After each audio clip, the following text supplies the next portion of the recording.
Chapter 8, 26 World Tree Part 2. I usually don't appreciate duplicity, but in your shoes, I'd say that an honest rival is better than a treacherous friend. Also, I'm not done with the bad news. Lith sighed and nodded for her to continue. His situation was bad, but it could still become much worse. What you're facing in Lorule is a big threat, almost big enough to involve the Council. Unfortunately, this Erlich is a cunning bastard. As things are right now, almost isn't enough. No one of the involved parties isn't awakened, so the Council is likely to sit on their hands until it's too late. Faluel said.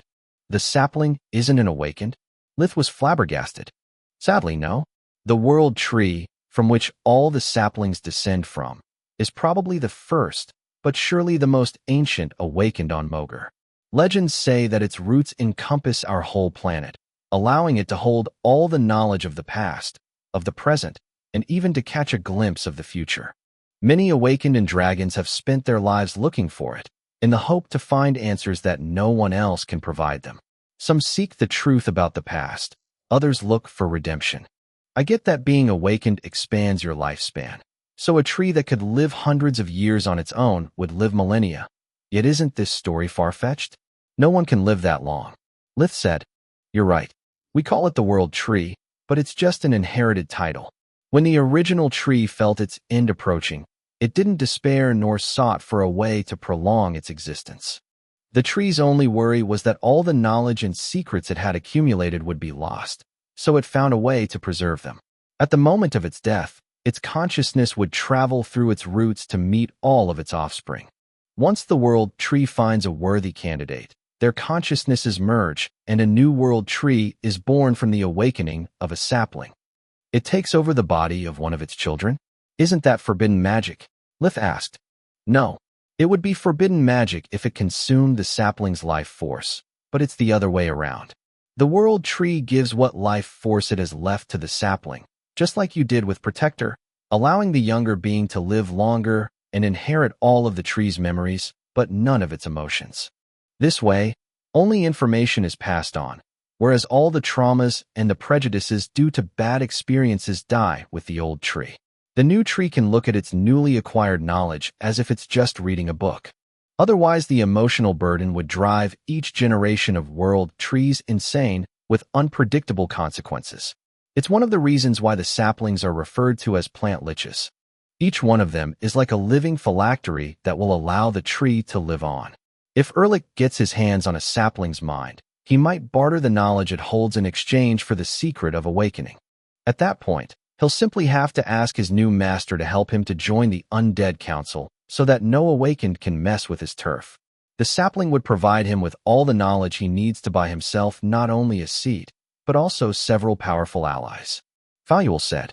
So, basically the Council will not intervene because there's no awakened involved, but once Erlich becomes a threat, they would not have the chance to intervene because he'd have become one of them? Lith asked. Gods, no. No one is that stupid. It's just that so far, you've just reported me your guesses, but no proof. I was just speculating. If you are right, Erlich's plan is brilliant, but it's still just a plan. There are countless things with it that can go wrong. Lean in might kill him. The sapling's mind could burn Erlich's, or even better, his invasion might awaken the sapling from its slumber and make it wipe out all the undead. Even if none of the above happens and he succeeds, the awakened plant folks will unite and destroy him for tainting what they hold sacred the most. For his plan not to be a death sentence, he must already have a contact among the awakened, become an awakened himself, and then gain the Undead Council's approval. Which of course is an unlikely sequence of events. Unless you're missing some key element, he is bound to fail. Faluel said. The tone of her voice contradicted the confidence her words implied. She and Lith both realized that if Erlich didn't run away after his plan had been exposed, he had to be either desperate or incredibly clever. Lith left the Hydra's lair and returned to Lorule, devoting all of his energies to learning about plant anatomy in search of a clue for a cure, or at least unfolding the secret behind the Drauggr's confidence. Lianon's combed search of the city wasn't providing any new leads, so the Sovereign joined the human healers and aided them at the best of her possibilities. The Titania had limited knowledge about light magic, but thanks to her ability to merge with other plants, she had her own means to study the infected. She even allowed the plague to take hold in small parts of her body to try and get rid of it, just to cut them off before it could spread to her whole body every time her attempts failed. The discovery about the undead tissues belonging to a draugr didn't help much in finding a cure. That kind of undead couldn't move during the day, but they weren't harmed by sunlight. It simply caused the disease to spread more quickly during the night. But as Quilla had noticed on the day of their arrival, the gray tissue was still able to be transported by its host's lifestream and infect newly generated tissues even when the sun was up. To make matters worse, draugr could feed upon their victims through various means like devouring their flesh, by feeding upon their fears, and by drinking their blood. It gave the infected tissues too many ways to spread the disease. A draugr's major weak point was their inability to stay away from their burial ground, but the infected didn't show any discomfort even after being locked up for days. I think we've been facing the problem from the wrong angle the entire time, Quilla said after another failure at cleansing an infected. Our problem lies in the fact that because our diagnostic spells are unable to distinguish the host from the symbiote, we can't kill one without dealing an almost lethal injury to the other. The so-called cure that Professor Marth explained to us simply exploits the disease's trait of always remaining in the background. It means that the weaker an infected becomes, so does the symbiote, but since it's devised to keep its host alive, it dies before the infected can. This is plain torture and is not a viable cure, because if even one bit of symbiote survives, all the pain the patient has gone through would be for nothing. I think that if we want to find a remedy, we must take into account that we are dealing with an undead, and a draugr at that.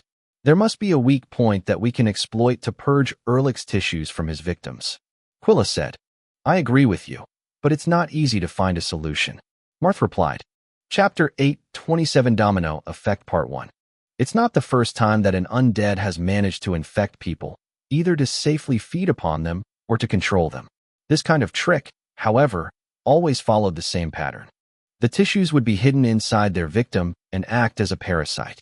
Hence you would find two energy signatures, each belonging to a different being, and then remove the unwanted one. In our case, the draugr tissues form a symbiote that fuses with its host, making it impossible to treat them separately. That's why it managed to fool us for so long. It followed the pattern of Giera's plague, but had a different effect, leading us to believe it was simply a different strain of the disease. Marth said, That's it. Quilla jumped off her chair in excitement. Professor, if I recall correctly, Giera's plague deadly trait was its ability to bond with its victim tissues and make them rot from the inside, so that any attempt to heal it would just hasten the decay process. Exactly, Marth nodded. It was a disease that couldn't be cured with normal healing magic. It required a combination of darkness and light spells because otherwise the healing would multiply the infected tissues and help spread the disease until it became untreatable. The cure required the healer to distinguish the healthy parts of the patient's body from those damaged. Then, they had to bombard the body with pulses of darkness magic strong enough to kill the infected tissues and only weaken the rest. At that point, it was possible to infuse the patient with both life force and light magic, since only healthy cells would manage to reproduce whereas the infected would die of strain. The procedure had to be applied to the patient's head and torso first since, unlike limbs, they couldn't be regenerated. Also, time was of the essence. Due to the plague's nature, if there were no healthy tissues, the patient was doomed. My guess is that Erlich has infused his tissues with the same spells that empowered the plague. So far, first, you have treated it as if it was Giera's plague, and then as if it was just an undead parasite. Yet our enemy is actually a hybrid. We already know how to eradicate the plague, but how can we adapt the cure to a draugr? She asked. Draugr don't have many weak points aside from being unable to move during the day. They are creatures of envy and greed. So, a flash of understanding appeared behind Marth's eyes. Oh gods, it's just an idea, but if it works. Erna's household now? As an Archon, Journey Erna's was no longer just an officer. Her role required to supervise the job of many royal constables, and the reports that kept flooding on her desk made her more worried by the day. The Empire had managed to stop the advance of the Lich's army and was slowly reconquering the lost lands, but there were still a lot of people who had lost their homes. All those who had family members in the Griffin Kingdom or in the Blood Desert were seeking refuge from the war in the other countries. But distinguishing those who were really so desperate to betray their own homeland from the spies sent to spread false information was very hard.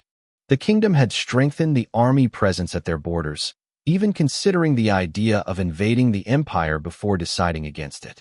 Not because the Griffin kingdom pitied its neighbor's predicament, nor out of gratitude for sharing the cure for Giera's plague. Just like when the kingdom had faced the threat of Candria's parasite, it was a matter of opportunity. Forcing the Magic Empress to split her forces would have caused her certain defeat, but the joy from the victory wouldn't last long. If the Gorgon Empire crumbled, half of it would fall under Visa the Lich's grasp, giving the undead a stable foothold on the Garland continent. To make matters worse, not only would every single fallen citizen of the Empire be turned into another member of the Lich's army, but also the Griffin Kingdom would become her new neighbor and next target. With the current invasion of undead coming from Giera, it would mean fighting enemies from both inside and outside the kingdom, plus the risk of offering their back to the Blood Desert. The Empress was their best bet against Visa, or at least the kingdom planned to use her to buy enough time to get rid of its domestic problem with the undead while preparing to colonize Giera. All the resources that the Empress had to invest in the war, the kingdom was using them to not lose the colonial race against the Blood Desert. Unbeknownst even to Journey, Salark was treating his undead guests as she treated anything else. They could either bend the knee or become fertilizer for her personal garden. Rumors said that her renowned blood roses would grow in the middle of the desert only thanks to the outstanding nutritional values vampires' ashes had, which, needless to say, had led all but the bravest or most desperate among Giera's refugees to stay away from the Blood Desert. The kingdom wasn't so lucky. Between the murders committed by the undead but disguised as common crimes, and the criminals trying to pin their deeds on the undead Journey's workload had doubled. Too many nobles had raised their heads again, daring to commit crimes against the crown and against the rules of magic now that they had the perfect scapegoat. On top of that, Archon Ernas also had to orchestrate the search for Manohar. All of her predecessors had failed to bring the Mad Professor back during the kingdom's time of need and had paid for that with their position. First Floria, and now this. I'm wondering if I got this assignment because the crown trusts me since I succeeded in handling Manohar in the past, or if it's just some political play to undermine the Ernaz's authority. Journey thought. Lately, Orion was subject to harsh criticism for having shared the secrets of the Royal Forge Masters with his daughters, even though he had only done it after vouching for them and getting the authorization from the royals themselves. Journey wasn't new to political attacks, but that was the first time that the Ernaz family was surrounded from all sides. The Ernaz was one of the most ancient and powerful households in the kingdom, wielding both blue blood closely related to the crown and the power of magic. Usually, only Journey would be targeted and solely because her job as a constable made her an enemy of criminals, be them noble or not. Orion wasn't involved in politics, and his work as Royal Forge Master was highly praised. However, now someone was systematically undermining their prestige and authority, starting from the weakest member of the family. I knew that becoming an Archon would have made my position even worse, but I would have never expected that they would have taken it out on the entire Ernest household. If it was me behind this plotting, I would make sure that Floria gets reprimanded for her incompetence as both a leader and Royal Forge Master. If they pin the blame for the professor's death on Orion's teachings, the domino effect will hit him next. Chapter 828 Domino Effect Part 2. After that, I would just wait for Manohar to be Manohar, give myself the impossible task of catching him, and use it as a pretext to strip the annoying Archon of her title, if not even ending her career. Journey thought. Between her ancestral household, all the allies she had made during the years, and the excellent relationship she had with the royal family, she was supposed to be safe from power plays, yet she was starting to feel cornered. The worst thing was that for the first time in her life, Journey was powerless against it. Floria's fate only depended on the army official part of the commission, while Orion could only rely on his fellow Royal Forge Masters. There was no easy way out, no favor she could call in to solve the situation, nor any plot she could scheme. Journey Ernaz was a resourceful woman, but taking on alone the 6 great academies, the army, and several noble families was too much for her.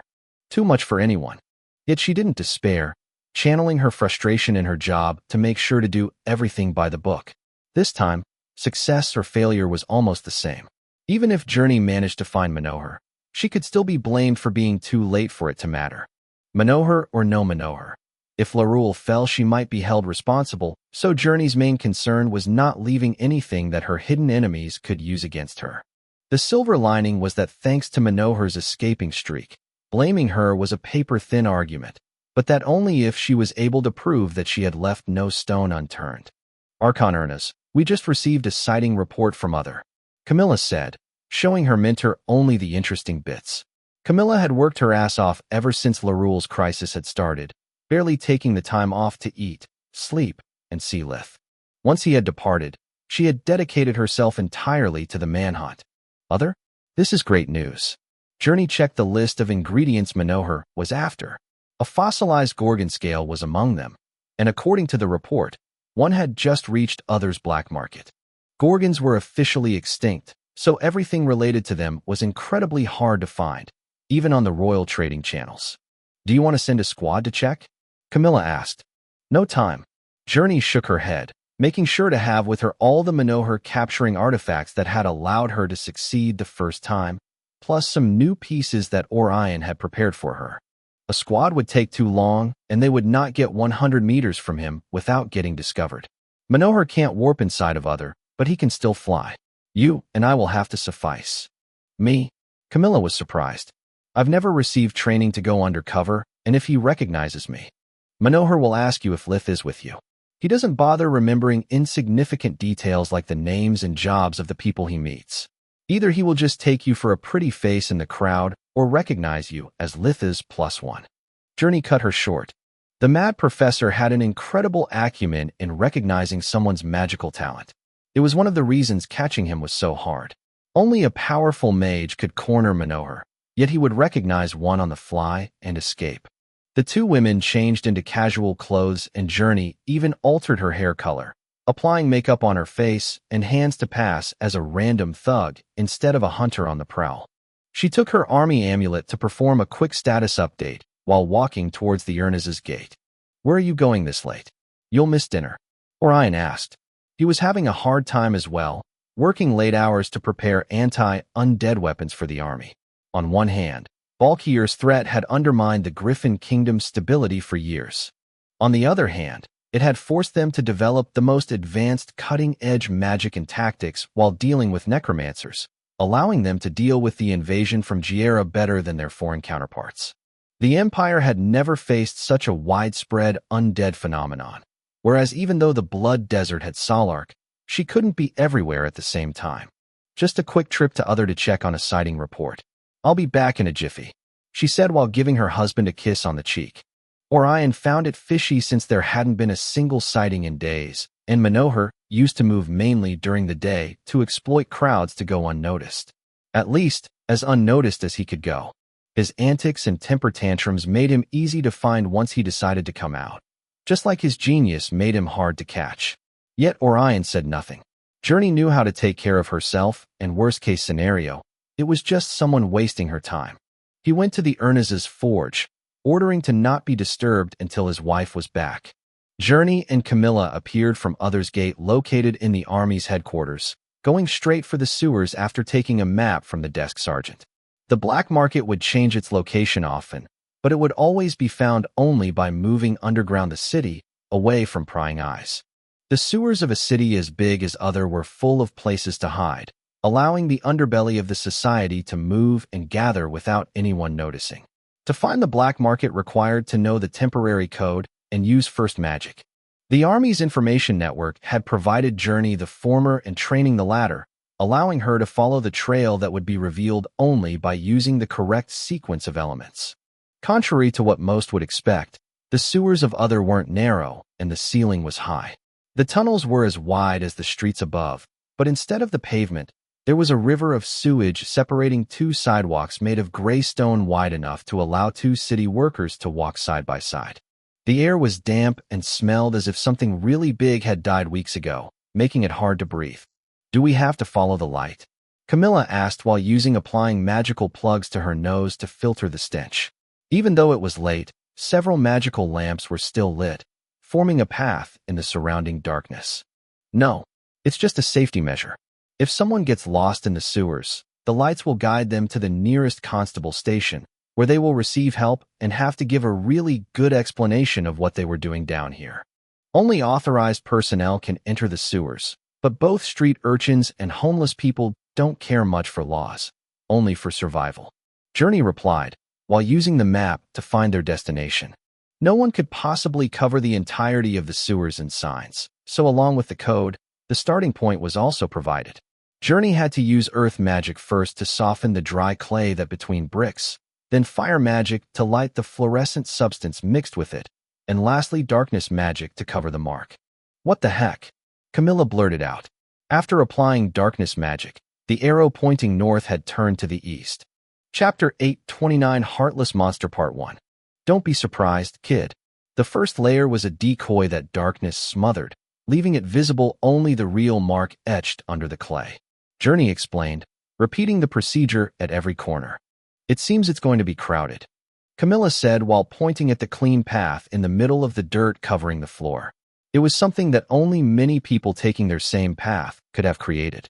Journey signaled her to halt and be quiet while she conjured a sphere of darkness to keep the light of their amulets from being seen. It wasn't the number of footprints to worry her.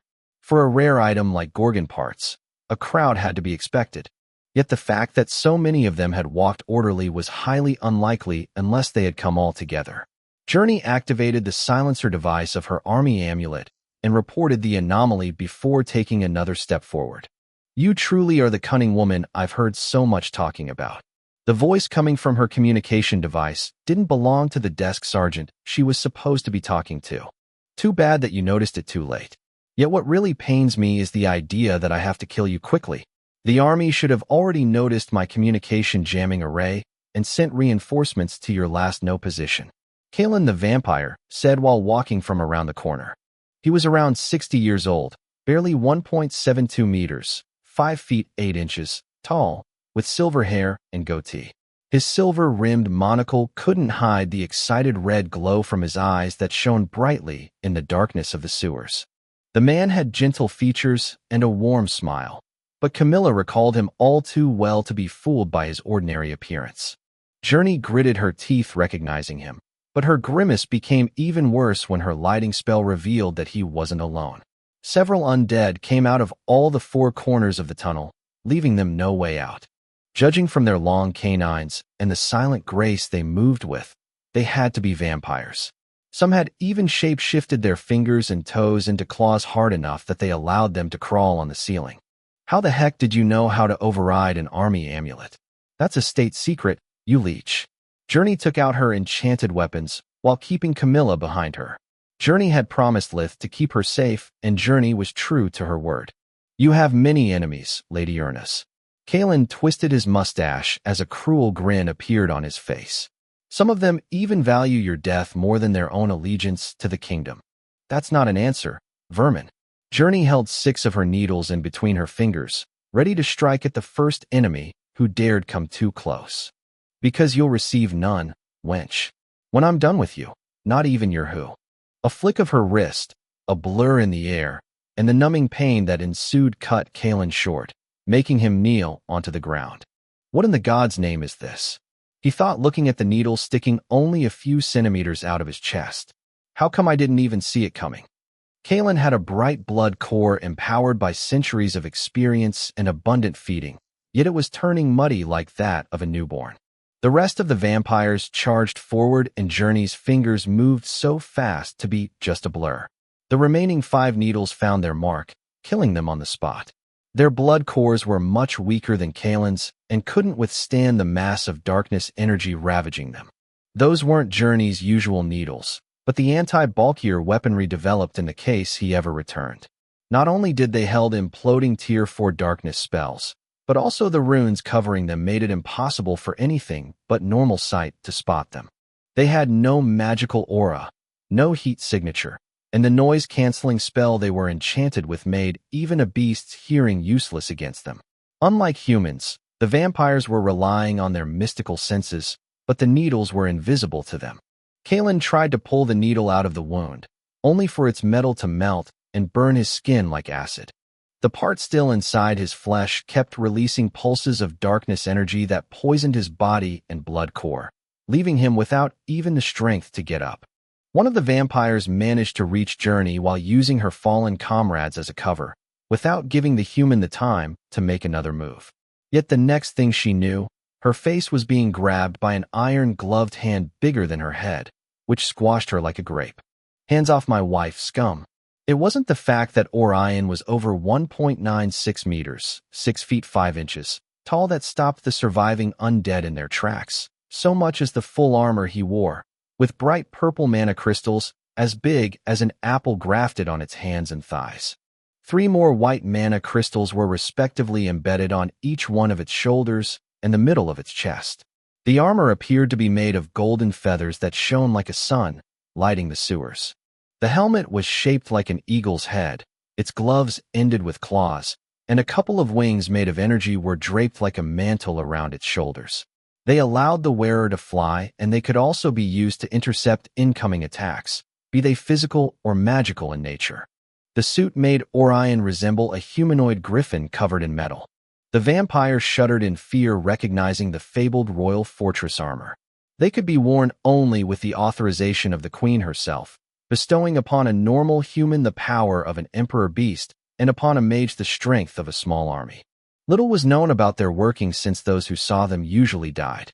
Kalen assumed it had to be royal fortress armor because the Golden Knight moved faster than the vampires and the adamant armor repelled their spells as if they were just a gentle breeze.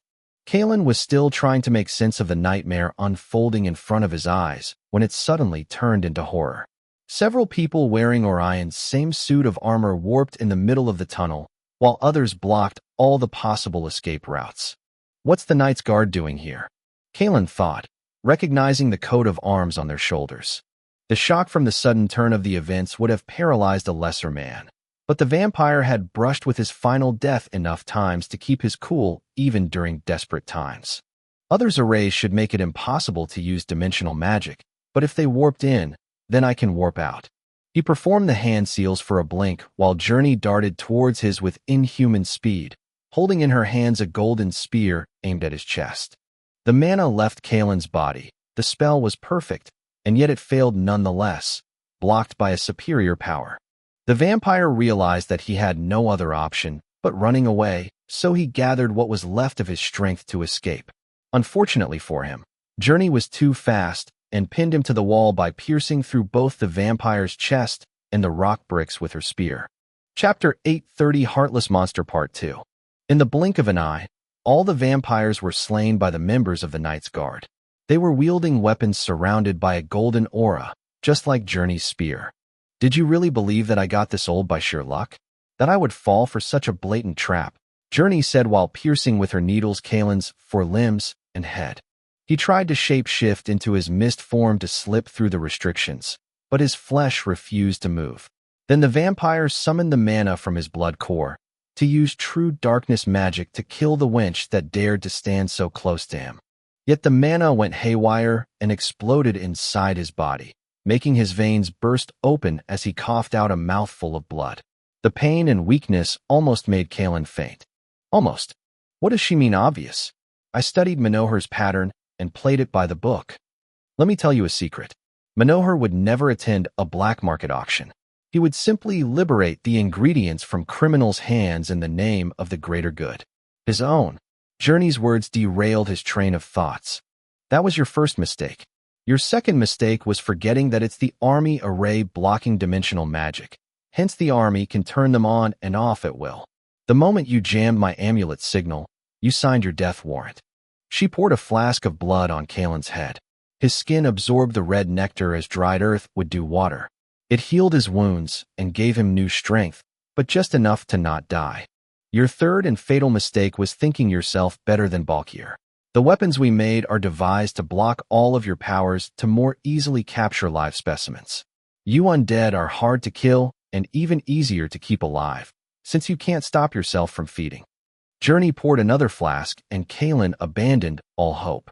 The sweet pleasure he derived from the blood only made the suffering from the golden metal pieces piercing his flesh more intense. The woman in front of him could bide her time, whereas as soon as sunrise came, the vampire would become more helpless than a child. He had seen it happening to other members of his race. He had done it himself a few times. Move the prisoner to a safe place, and then let the hunger do its thing. An undead could die of starvation, but it was a long and excruciating experience that would reduce them to little more than beasts willing to do anything just for a drop of blood. Journey didn't even bother asking questions. There was no need to. Soon, it would be the vampire to beg to be interrogated. Great job spotting the footprints, she said to Camilla. You have a keen eye for details, but you have to learn how to put the pieces together. Couldn't you warn me beforehand? I almost crapped my pants. Camilla was still quaking in her boots. The vampires had been scary, but the Knight's Guard was terrifying. Aside from Orion, no one spoke, focusing solely on their surroundings. They acted more as golems rather than as humans. Sorry, kid. I needed them to buy the act, and your nervousness might have compromised the mission. Vampires have amazing instincts and can feel the blood pressure of humans from a distance. It allows them to read our emotions. If you knew about them, you would have been afraid, whereas if you knew about the guard, you would have been too cocky. Journey replied. What about you? Camilla asked, giving voice to Kaelin's thoughts. They had followed the women for a while, to make sure they had no detail and that they were unaware of the trap. Kaelin had checked on Journey personally, feeling her thrill for the hunt at first, and then her resolve to die, fighting once the ambush had been triggered. None of it made sense. Controlling my emotions is second nature to me. You'll learn it in time. Kaelin was now calm enough to listen to the heart of all those presents. Camilla was still shaken, while the members of the Knight's Guard were excited from the fight and ready for more. He could feel their cold determination in pursuing their mission, the passion for their jobs, and even the tension in their muscles despite their apparently relaxed stance. Only Journey Ernest gave him no reading. To him, it was akin to listening to a person taking a nap. Her pulse was steady, and the only smell he could pick from her was the stench from the sewers. She was a blank slate, a mannequin ready to wear the next mask. What do you want to know? Kaelin asked. There was no point in delaying the inevitable. He knew that she would show no mercy, hence begging was pointless. Making her angry was impossible as well. Hoping that she would lose control and kill him was a pipe dream. Even now, she wasn't gloating in front of her defeated opponent.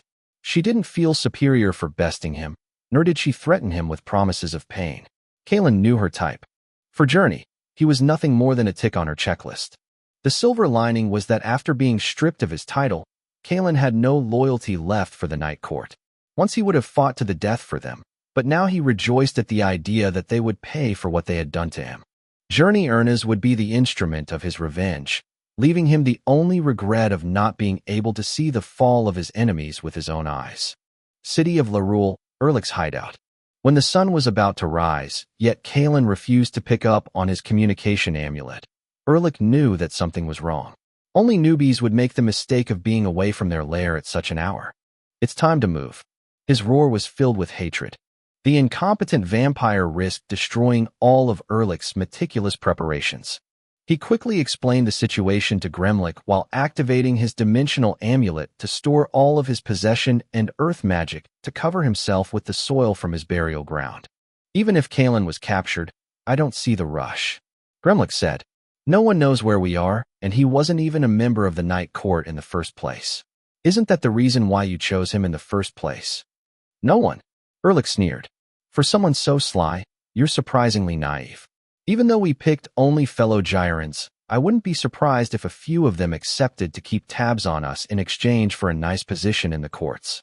Kaelin knows nothing about us, but knows a lot about the courts. As for the reason why I picked him, it was because he had all to gain and nothing to lose from our bargain, which makes him dangerous to us as well.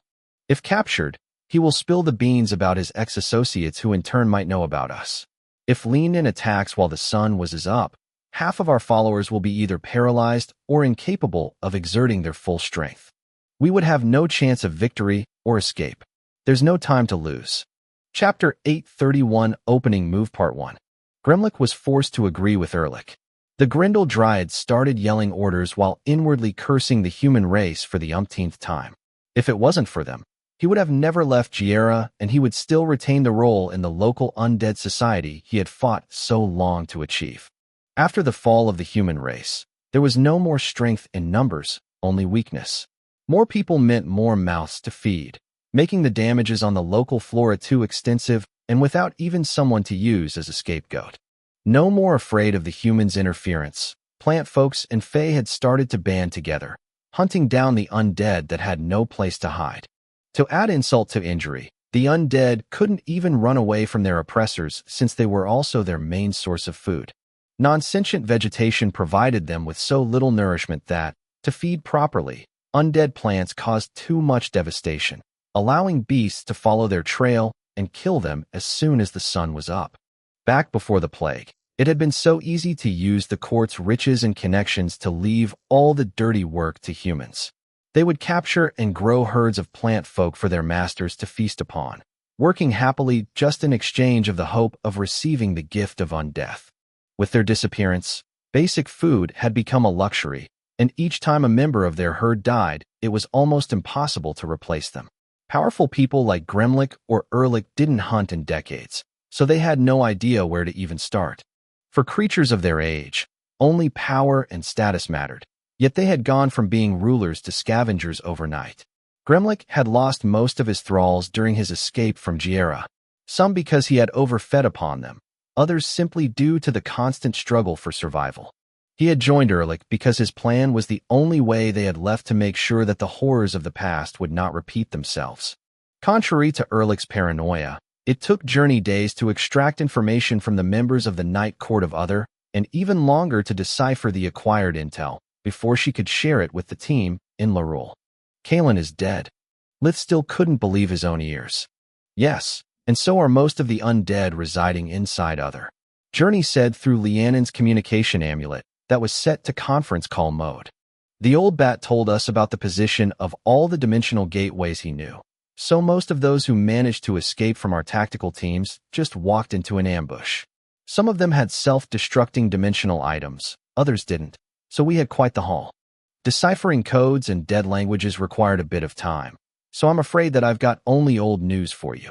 They had retrieved Erlich's last known address, but by the time Li Nan and her guards stormed the place, the undead were long gone. Before leaving, the Draugr had made sure to perform a proper cleanup. There was no mold, nor did the treehouse show signs of suffering. The only evidence of the passage of the invaders was that the plant folk who were supposed to live there seemed to have disappeared into thin air. The healers identified another bundle of Erlich's tissues below the tree and several sacks of the plague ready to burst placed along the lymph stream. The energy signature of the tissues is the same as the other tree. It also matches that of the infected. Solus thought, what worries me is the number of sacks they have left. They are enough to spread and cover the whole tree in a matter of minutes. Do you want us to cleanse the infection? Lith asked to Li Nan. He could think only of a few reasons to explain the setup, and none of them was a good one.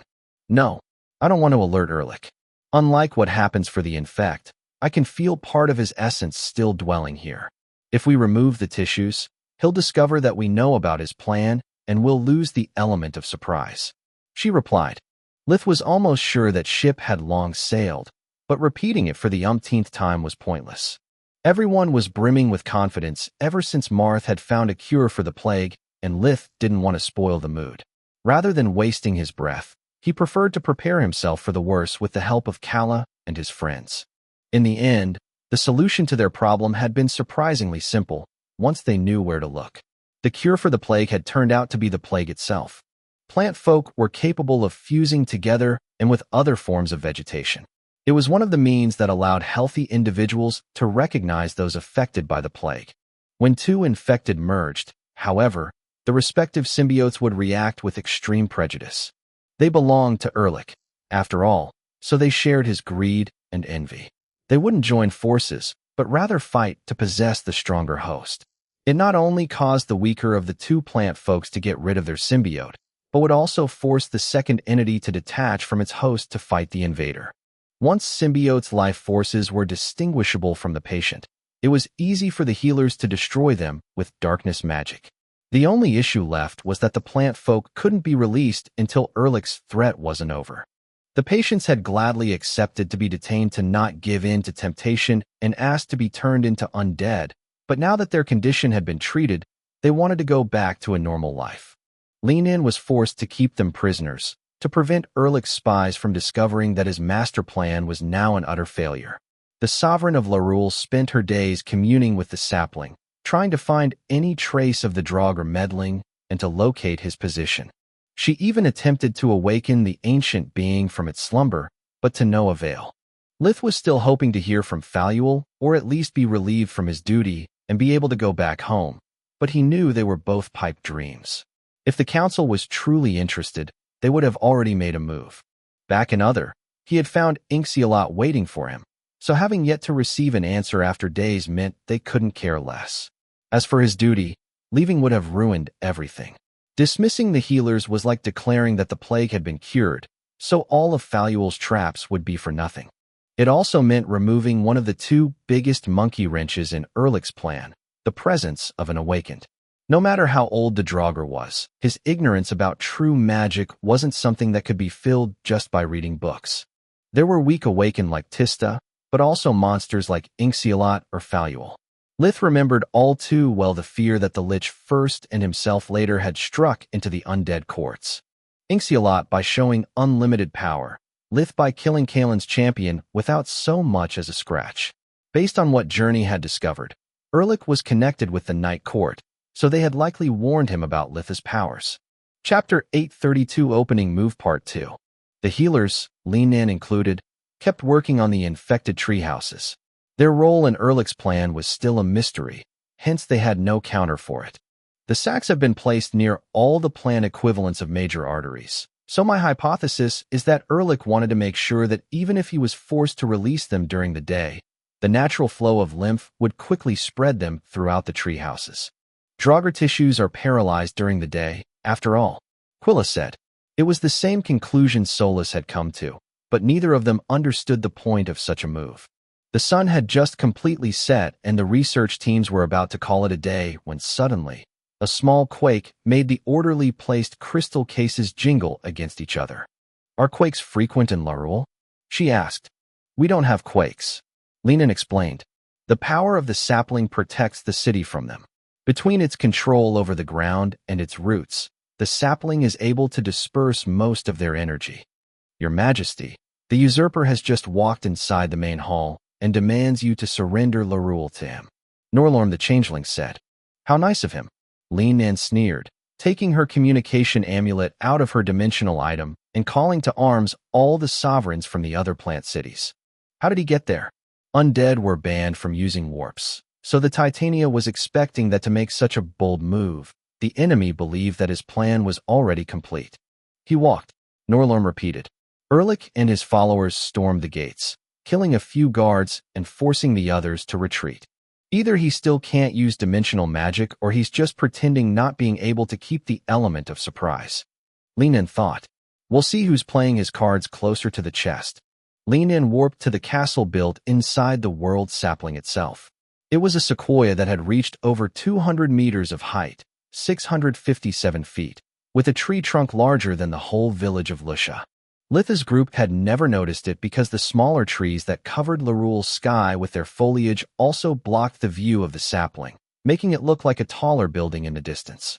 The spaces needed for the daily activities of Lianon's court were negligible compared to the size of the tree.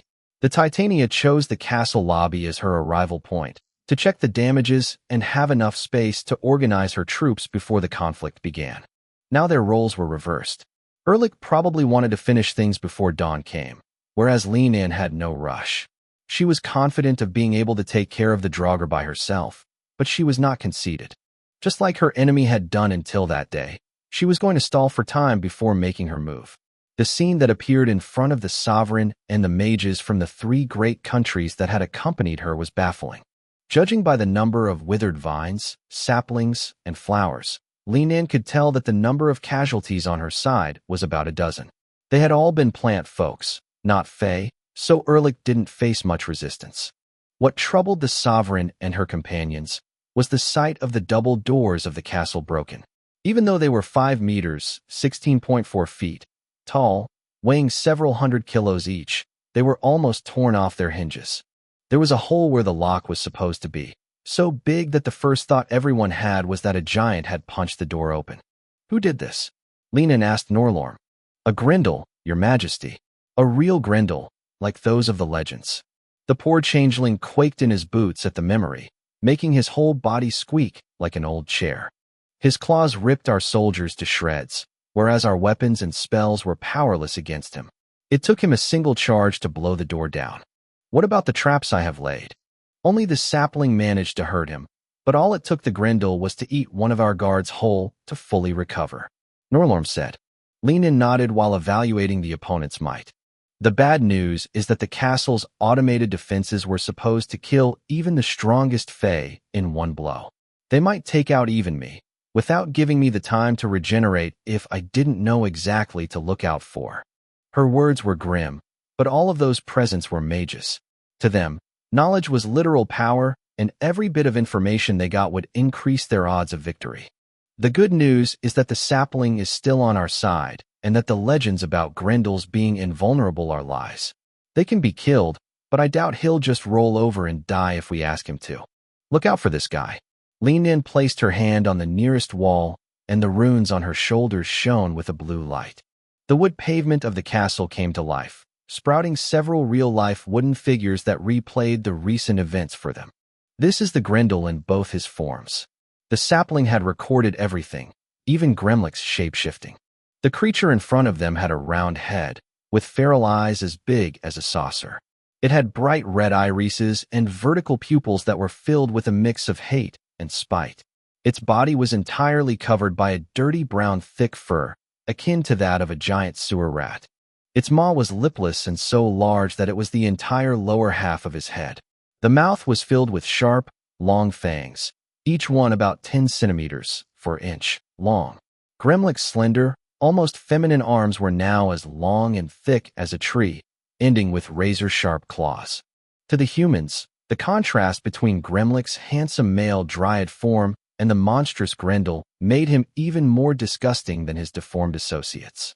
For some reason, Quilla looked at Gremlick and then at Lith a few times, making a comparison between them. Even when I saw Lith change, even if his hybrid form is nothing like his human appearance, I never felt revulsion while looking at him. When Lith changes his appearance, he simply shows another side of himself, but he is always Lith. This Grendel, instead, seems like two entirely different people forced to coexist in the same body. She thought, and she wasn't wrong. No matter what form they took, beasts, guardians, plants, even abominations were always themselves. Undead, instead, with the sole exception of liches, required their bodies to be possessed by the necromantic energies of their sire to continue existing once their life was ended. The undead called it the hunger, whereas the living just called it the curse of undeath. Yet it was no curse, nor external force. Undeath required a blood core, and a blood core was ultimately a faulty core. It wasn't just the inability to produce light element that made it faulty, it was also the imbalance in their mana that such absence caused. On Mogar, all living beings interacted with the world energy. It was the way the planet interacted with its children, giving them the opportunity to protect themselves. Just like the world energy, mana was made up of the 6 elements as well. It was the reason why every living being had the potential for magic, why the elemental energy of the world answered the call whenever a mage cast a spell. In Litha's and Faluel's case, it was part of the secret behind the former's number of eyes and the latter's number of heads. Only those who mastered all the 6 elements were able to assemble and disassemble them into their own mana, hence capable of exerting dominance even over spirit magic, the life essence of others. It was the proof of becoming a lesser version of Mogar itself. Chapter 833 Trader Part 1. Assimilation, Litha's breathing technique, was nothing more than a way to absorb Mogar's mana, cleanse it of the planet's will, and add it to his mana core. Awakened were, by definition, people capable of breaking the world energy into its 6 components, remove the planet's energy signature, and replace it with their own. Only then could the elemental energy be turned into an awakened's mana and used to develop their magical potential. This, instead, is Erlich. Lenan pointed at the towering figure walking in the middle of the small army of undead. "By the gods," Freya blurted out. The Grendel was disgusting, whereas the Draugr was domineering.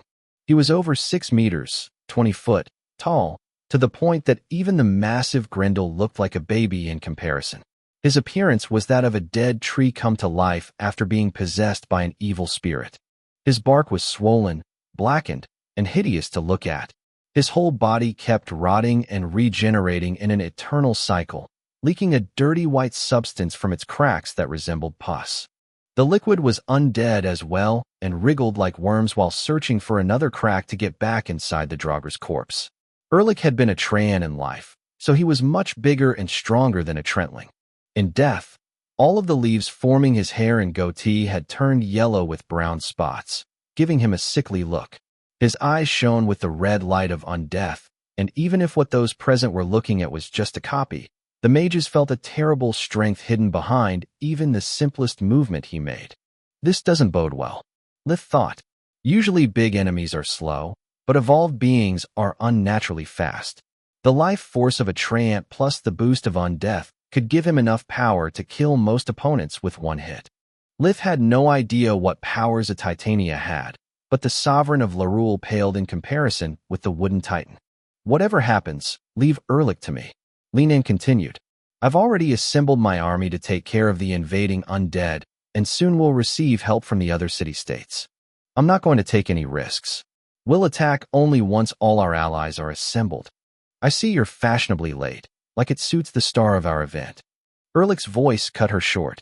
I was thinking about waiting for you while sitting on your throne, but then I would have missed your terrified expression when you realize no one is going to help you. Erlich's voice didn't sound like anything Lith had ever heard before. It wasn't something that he would have expected from any living being. It sounded as if two rocks were being grated together and were rebuking each other. Undeath distorted all words the Draugr Treant spoke, as if two people were talking at the same time, trying to eclipse the other. I like flair, but my act would have cost me precious time. I'm anything but a practical guy, Erlich said. Linan ignored him and activated her dimensional amulet, receiving several calls at the same time. Yet no matter who the source was, the words were all the same. Every time we try to warp to Lorule, we end up in a random location. It wasn't just the reinforcements from the other plant cities. Lianon's elite soldiers who had been patrolling the city were in the same situation. At least they could still fly to the sapling, but it would take them time. I must congratulate you, Linan. I never thought that you would figure out my plan. Erlich's eyes moved left and right along with his head, as if he was trying to listen to several voices at the same time. You even managed to convince the other sovereigns to help you. A commendable effort. Too bad that in the end, it didn't matter. We'll see about that. Linan extended her left arm and tendrils of wood erupted from all sides, aiming at Erlich's followers. A futile attempt. Erlich raised both his arms while a grimace of focus appeared on his face. His red eyes burned like torches as the ground quaked again and the tendrils stopped. Is it? Are you sure? Linan said.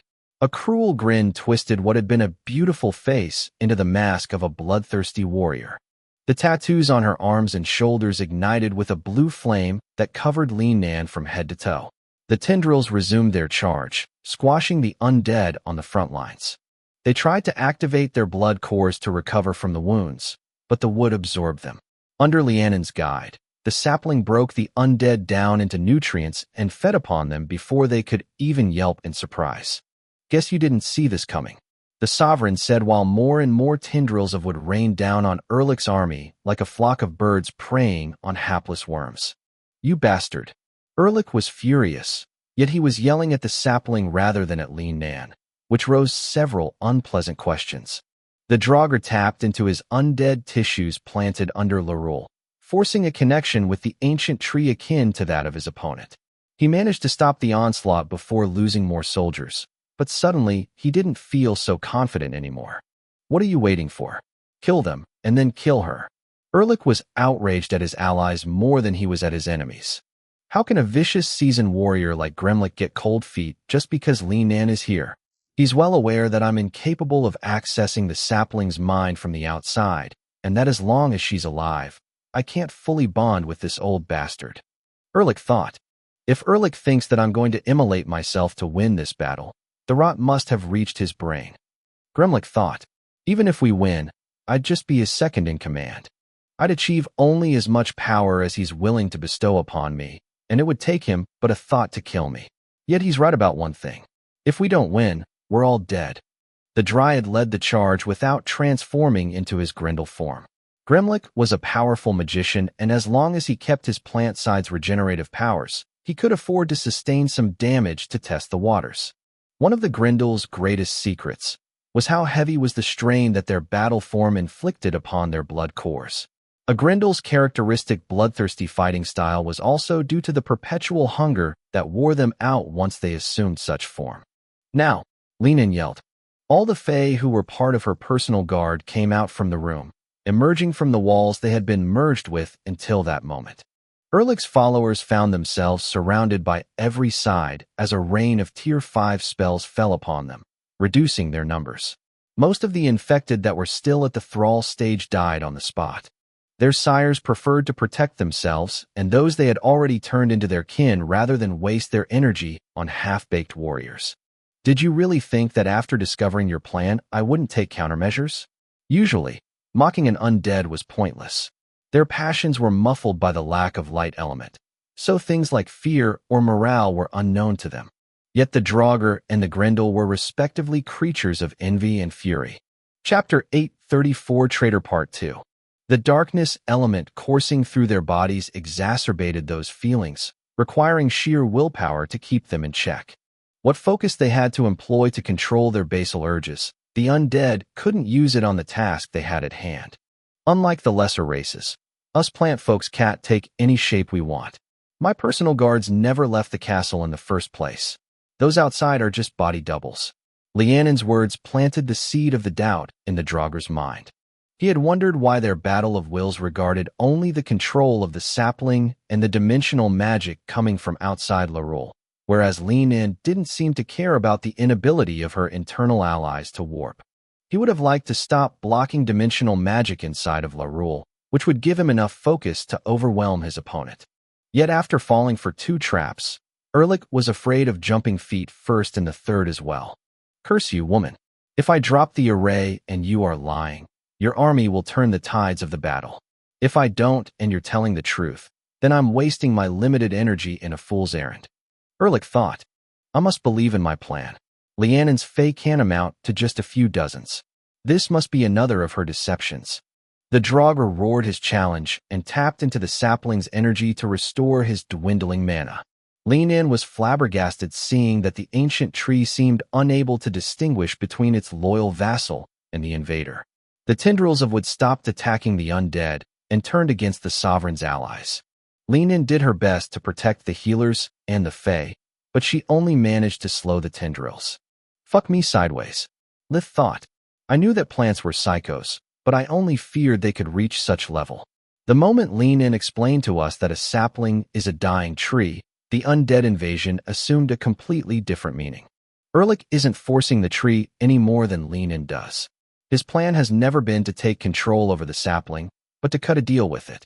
Erlich needed time not to complete his experiments, but to sway the tree with his bait. Eternal life in exchange for unlimited power. Ugh, I really hate you being always right. Sola said. Erlich's arms flared up, the bark covering his shoulders opened up and revealed a set of runes identical to the one Lianon was wearing. Guess you didn't see this coming, the Draugr said, echoing the words Lianon had used to open their fight. All the undead were capable of recovering their strength, both physical and magical, simply by feeding. Killing their prey wasn't a necessity. Only newborn undead would fail to control their hunger. Erlich sent some small tendrils of the sapling to his minions, so that they could feast upon them. It was one of the reasons why the thralls had been discarded. Their sires had no time to feed them in the heat of the battle. The Draugr could feel the sapling's disgust at being tainted by the touch of the undead, but he didn't have the luxury of the time to care. I can't believe that Great Mage Verhen was right. The world's sapling is half awake and is aiding our enemies. It explains why I failed to trace Erlich and how he acquired partial control over the city. Lianon thought. The situation was so dire that she was on the verge of panic. The old bastard is seriously considering the idea of betraying its own race. Luckily, runes or not, Erlich doesn't have my experience in handling the sapling's power, and my set predates his own, interfering with his link. Also, even though the human's idea sounded ridiculous, I was crazy enough to listen to him. Lin Nan nodded for Kala to take action, and while the battalion of Fae slowed down the small army of undead, the humans revealed to have brought each a huge sack. They spilled the sack's content on the floor, covering it with several sets of human and beast bones. Arise. At Kala's command, small wisps of green fire erupted from her body, each one taking place inside one of the corpses and becoming its blood core. The bones assembled themselves in their original shape, and a shroud of green flames covered them, leaving only their hands and heads exposed. The whites that Kala had created were lesser undead, yet her research had allowed her to kick things up more than one notch. With a thought, Kala sent them to prey on the enemy undead, catching them by surprise. Now Erlich's side had lost the advantage of numbers, giving the combined force of humans and Fae the possibility to fight one-on-one. Curse you, traitor! Gremlik hated Kala for siding with the humans. He also hated her for being an awakened, but most of all, he hated her because, despite her semi-undead state, there was no trace of fear or disgust in her allies. Gremlik remembered all too well how he had accepted becoming an undead to save his glade from being razed to the ground by the humans, only to be banished from the same plant folks he had sacrificed everything to protect. In a single day, he had lost everything twice, making him the man he was now. Gremlik unleashed the Tier 5 spell Raging Sun that he had at the ready while chanting the next one. Undead were naturally in tune with darkness magic, while plant folks were with earth and water magic, which allowed them to use their true magic form. Yet they weren't awakened. Any spell that required one of the other elements, they had to learn it like fake mages did. Raging Sun was a mixture of fire and earth, which generated a powerful explosion that released flames so hot that they could melt stone. Its effects were akin to a volcanic eruption. Using such a powerful spell was very dangerous since, aside from its caster, the energy released wouldn't distinguish between friends and foes. Yet Gremlik was old enough to know how to exploit the undead natural resistance to most elements. Fire dealt little damage to them, and since the Grendel's allies were all plants, their bodies rich of water further reduced the effects of the Raging Sun. Even if one of them were to take its full power, they would only sustain minor wounds, whereas Kala and her human allies had no such luck. The explosion forced the humans to fly to safety, breaking their formation, while the undead didn't care one bit and pressed their advantage. As for Kala, she was too focused on controlling her minions to react in time. Her human body was blown away like a paper doll and slammed against one of the wooden columns that supported the hallway ceiling. She coughed out blood while rolling on the ground to smother the flames burning her clothes. The sapling trembled in outrage. Its body had not been harmed in centuries. The ancient creature's spite for the undead grew once more, so it sent a clear message to Erlich through the bond they now shared. I've given you the opportunity to prove your value to me. If you vermin keep angering me, I'll reconsider our deal. Chapter 835 Battlefield Part 1. You're mine. Gremlik went for the kill, unleashing another Tier 5 spell, Silent Reaper. A small-sized tornado appeared around Kala, surrounding her from every side. Its edges spun slowly, cutting everything they touched into a fine dust. Flying magic was useless, and Erlich was still blocking dimensional magic, leaving her no way out. Lith! Floria yelled while kicking the ghoul who had engaged her away. The potion she had previously ingested allowed her to fight on par with the undead, but she couldn't defend herself and Kala at the same time. The creature snarled, using his venomous nails to slash at her still extended leg in riposte. A ghoul's bite and hands were their best weapons. They secreted a paralyzing toxin that made their victims helpless and seasoned their flesh. Yet the ghoul's nails only hit the orichalcum of her armor. The undead was about to curse Floria when an invisible force pulled him away. Don't get close to him, no matter what. Paula the Nightwalker yelled to warn his ally. The ghoul noticed that even though Nightwalkers were close combat specialists, his fellow undead was keeping her distance. Her shadow body was covered with hideous scars that even her blood core was having trouble mending. Get over here. Litha's spirit magic had completely tied the ghoul up, whereas the Nightwalker had used the air fusion she had carried over from her thorn nature to break free from the human's hold before it was too late. 4 huge limbs came out of Litha's back. each one ending with what resembled a shadow maw. The ghoul was a veteran fighter, so he knew the basic powers all Awakened had. Megan recognized immediately spirit magic and acted accordingly. He used earth fusion to boost his defense and free himself from the invisible grip. Then, instead of following Paula's advice, he bolted toward Lith as fast as an arrow.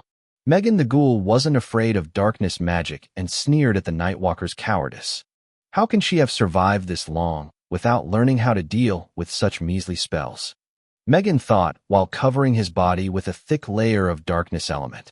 It would protect him from Lith's death call and give him the opportunity to exploit a ghoul's uncanny regenerative abilities to break through the enemy's offense.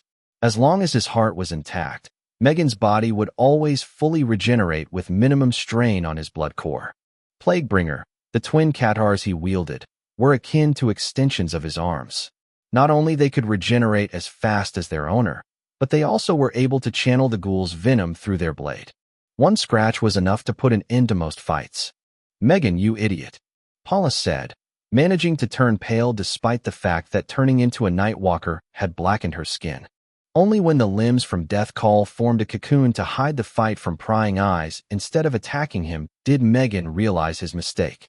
Litha's grin grew larger, revealing the blue flames burning inside his throat. Nightwalker's regenerative abilities weren't as powerful as those of a ghoul, yet leaving even a scratch on them when their blood core was full to the brim was quite a feat, yet Paula's wounds were still open and her thorn body was almost charred. Megan suffered the same fate when a jet of origin flames engulfed him. The cleansing fire ate through the layer of darkness magic protecting the ghoul, feasting upon both the ghoul and his weapons. Megan wanted to run away, but that would have meant to leave his back exposed and go through the thick layer of darkness the cocoon death call had formed without any protection. If Paula survived, then so can I. I didn't live this long just to get killed by a brat. Megan had no idea of what origin flames were, so he believed that his undead constitution could take another few blows.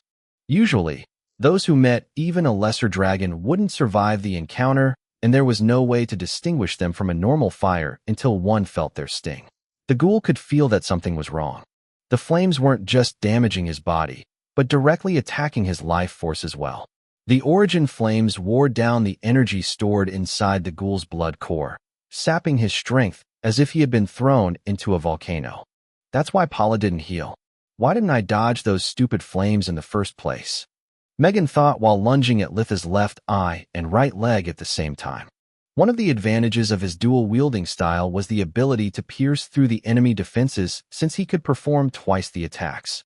Wounds weren't a problem for ghouls, so they could devote solely on the offensive. Much to his surprise, Ruin shrunk to the size of a short blade and deflected the first catter, matching both its speed and precision. The second blade, instead, kept clashing against Litha's left hand, dealing no damage whatsoever. No matter how good his armor and earth fusion are, Plaguebringer is capable of piercing through the strongest metals. I only need a wound the size of a pinhole to turn the tides, he thought. Yet a breath worth of time passed, and nothing happened. Litha's lungs were filled with air again, and blue flames crept out of his teeth and engulfed the ghoul again. Megan stored his weapons inside his dimensional amulet, leaving his hands free to perform the necessary hand signs and blink away to safety. Neither Litha's nor Solus' mystical senses could perceive the exact position of a ghoul's heart. It could be freely moved, and it was a physical organ that even lacked a heartbeat that could betray its current location. Lith was in a rush to finish his fight. If the Nightwalker attacked Floria, causing Kala's demise, Erlich's triumph would be inevitable. His left hand moved like a snake, grabbing Megan's arm to keep him from getting away. Then, he unleashed the Tier 5 spell Setting Sun from his right hand that was now placed on the enemy's chest. It was a mix of fire and darkness magic, so that the regular flames would cover the effects of Origin Flame while the darkness element would kill the ghoul for good. Instead of shaping the black flames into a sphere around himself, Lith focused the entirety of the spell in a single pillar of energy. The sudden burst of Setting Sun engulfed Megan, pierced through the dark cocoon hiding the two warriors, and converged on Paula's position. Megan wore one of the best armor money could buy on the Giera continent, but it wasn't enough. The armor's pseudo-core had spent a good chunk of its energy to withstand the origin flames, leaving it not enough juice to take the full force of a Tier 5 spell from point-blank range. The beam of black fire was akin to a raging river. It exerted such a pressure that Megan's right arm was ripped off its joint, remaining in Litha's hand, while the rest of the ghoul went crashing against his ally. Paula was far away enough to realize what was happening and blink, but her exit point was as clear as day to Litha's life vision. He split the beam in two, with one half pinning the ghoul to the ground, while the other half followed the Nightwalker's movements. Chapter 836 Battlefield Part 2. Paula kept blinking and Lith kept adjusting his aim. He didn't care for the sapling trembling in pain and outrage due to setting sun ravaging the tree, as well as the undead. Since you can't make up your mind about which side to take, let me give you an incentive. This is what we do to traitors where I come from. Lith thought. Megan screamed in agony, while cursing himself for not listening to Paula. Without an arm, he couldn't use dimensional magic. His prized armor and regenerative abilities were only delaying the inevitable and prolonging his agony. He prayed every second he had left that someone would come and help him. It was his only thought, even when his body had already started to turn into dust. His heart was still intact, but his blood core was gone, eaten by the black flames. Meanwhile, Floria conjured one Mage Knight spell after the other to protect Kala. Yet there were two big problems she had no idea how to overcome. All of her best spells required to be at close range, and the shrinking tornado kept her away. To make matters worse, there was no way to gather enough mana to stop an ongoing Tier 5 spell. Blast guards surrounded the fallen wight, clashing with the edges of the Silent Reaper spell for a second before being crushed. Crystal Guard and Wind Guard lasted shortly as well, barely putting a dent in Gremlick's spell. By the gods, I can't believe Lith was right about the sapling. If we get out of here alive, I swear to not mock him anymore for his paranoid delusions. Not too much, at least. Floria thought. Everything inside the castle was made out of wood, to make the sovereign akin to a god within its premises and block earth magic. Luckily, just like Lean Nan, Floria had preferred being safe rather than sorry, and had taken all the rocks she always carried with her out of her dimensional amulet. She compressed and then threw them inside Silent Reaper. The spell was unable to pulverize the mass of the giant boulder, only to shave its most external layers into dust. Yet the dust was still made of earth, hence under Floria's control. It joined the stone mass again and enveloped the curled figure of Kala, who was still trying to use invigoration to recover. It's useless, woman. Gremlick laughed at her desperate efforts and kept his distance. If you get away from the traitor, your makeshift shield crumbles and she dies, but if you stay there, you'll die. The Dryad Grendel didn't trust his physical abilities enough to challenge a Mage Knight in close quarters, but he had no need to. Gremlick weaved one spell after another. He only needed to hit Floria once to break her focus and kill two enemies at the same time. Cunning bastard. I hoped that he would mindlessly charge forward. Now I have to focus on both my Tier 5 spell, Bastion, and him. She thought. Earth magic usually had the upper hand against air magic, but that only when the mage could conjure all the stones they wanted, whereas she was forced to recover every bit of dust the conflicting spells created and fuse it back with the dome. On top of that, she couldn't use dimensional magic. Gremlick blinked around, too far away for full guard to be useful, unleashing a barrage of Tier 3 spells arranged in a formation that exploited the limited room to move she had. Unlike her, Gremlick could continue pouring mana into his Tier 5 spell, since he only needed to touch the sapling to restore all the spent energy. I wish I had thought of this plan myself. Now I understand why Erlich always blabs about Awakened. The ability to conjure infinite mana is intoxicating. Once we are done here, I should take a city-state for myself. Or maybe I should wait for the two sovereigns to kill each other and then take out the winner. The Grendel thought. Contrary to his expectation, after dodging a hail of ice lances, Floria lunged at him despite the distance between them exceeded 10 meters, 33 feet. Her estoc burst with light, cutting through space in an instant. It was piercing light, her improved version of the Tier 4 spell Phantom Blade. It allowed a Mage Knight to imbue their weapons with mystical energies that, using their blades as a template, could temporarily extend them and expand their attack range. The extra parts of the sword were made of light, hence weightless. giving the Mage Knight complete freedom of movement. The downside was that covering such a distance required a huge amount of focus and mana. Since she couldn't always keep it active, she used it in short bursts whenever the situation allowed for it. Even if the spell's effects only lasted for the duration of a single slash, it was enough for them to kill her target. Nice try. Gremlik tilted his head sideways, dodging the lunge with the bare minimum movement to not mess up the spell he was casting. Piercing Light was fast, but so was the Grendel. Moreover, the farther the target was, the easier the attack was to dodge due to the telegraphed movement. Likewise, Floria allowed her grimace of frustration to turn into a smirk only when it was too late for Gremlik to react. From the tip of her estoc came out a fireball and a wind blast. The combined effect of the two Tier 3 spells triggered a powerful explosion that was accompanied by a deafening noise and blinding light. The damage wasn't nearly enough to harm an undead, but it still managed to blast Gremlik away and make him lose his focus. As a Grendel, he had heightened senses that made the bark of the spell much worse than its bite. To achieve such a small miracle, Floria had employed her personal spell, Master Sword. It was a Tier 5 Mage Knight spell that allowed her to channel her magic inside her estoc and unleash it at will. Mage Knights had to often fight in close combat while defending their mark, so Floria had devised Master Sword to be able to use all kinds of spells without having to worry about her allies. It was the first time that she had attempted to combine it with Piercing Light, since controlling two Tier 5 spells at once required too much focus, leaving her only enough energy for low-tiered spells. Thanks, Dad, for teaching me that even the simplest of the spells can have the most devastating effect, she thought.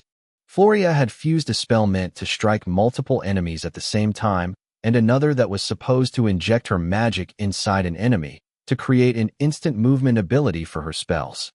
Gremlik's Silent Reaper disappeared, allowing Kala to return to the battlefield unscathed.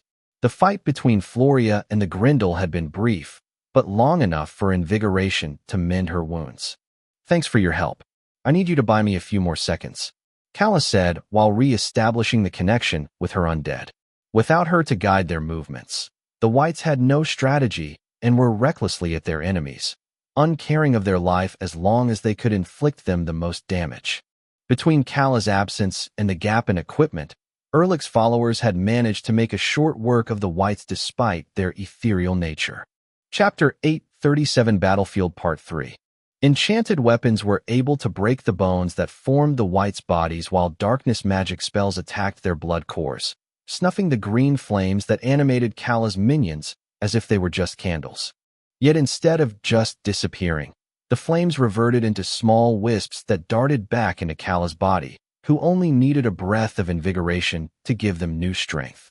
Before all the bone fragments of the dead Whites could touch the ground, the wisps were back, animating the lesser undead once again.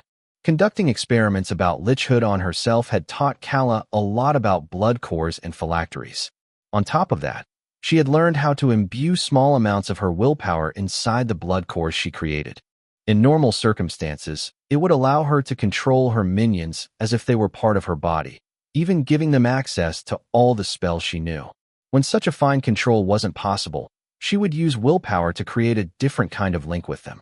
She would become their phylactery, allowing them to be raised back from the grave as long as she was unharmed. The new wave of Whites joined the fray, shifting the tides of the battle again. Even if Erlich's followers were able to overpower the Whites, it still took them time, effort, and wounds. Kala had called upon a lesser version of herself because they were among the worst opponent an undead could face. Physical attacks and normal weapons did them no harm, whereas even being grazed by them meant having part your life force sucked and your body invaded by darkness magic. Undead could feed upon other undead, but it would weaken them rather bring them nourishment. Kala's Whites had no care for their lives, being mindless lesser undead, and every time they fell, she would simply animate them again. This strategy allowed them to double the damage they inflicted upon their enemies at the expense of their lifespan like Balkir had shown her.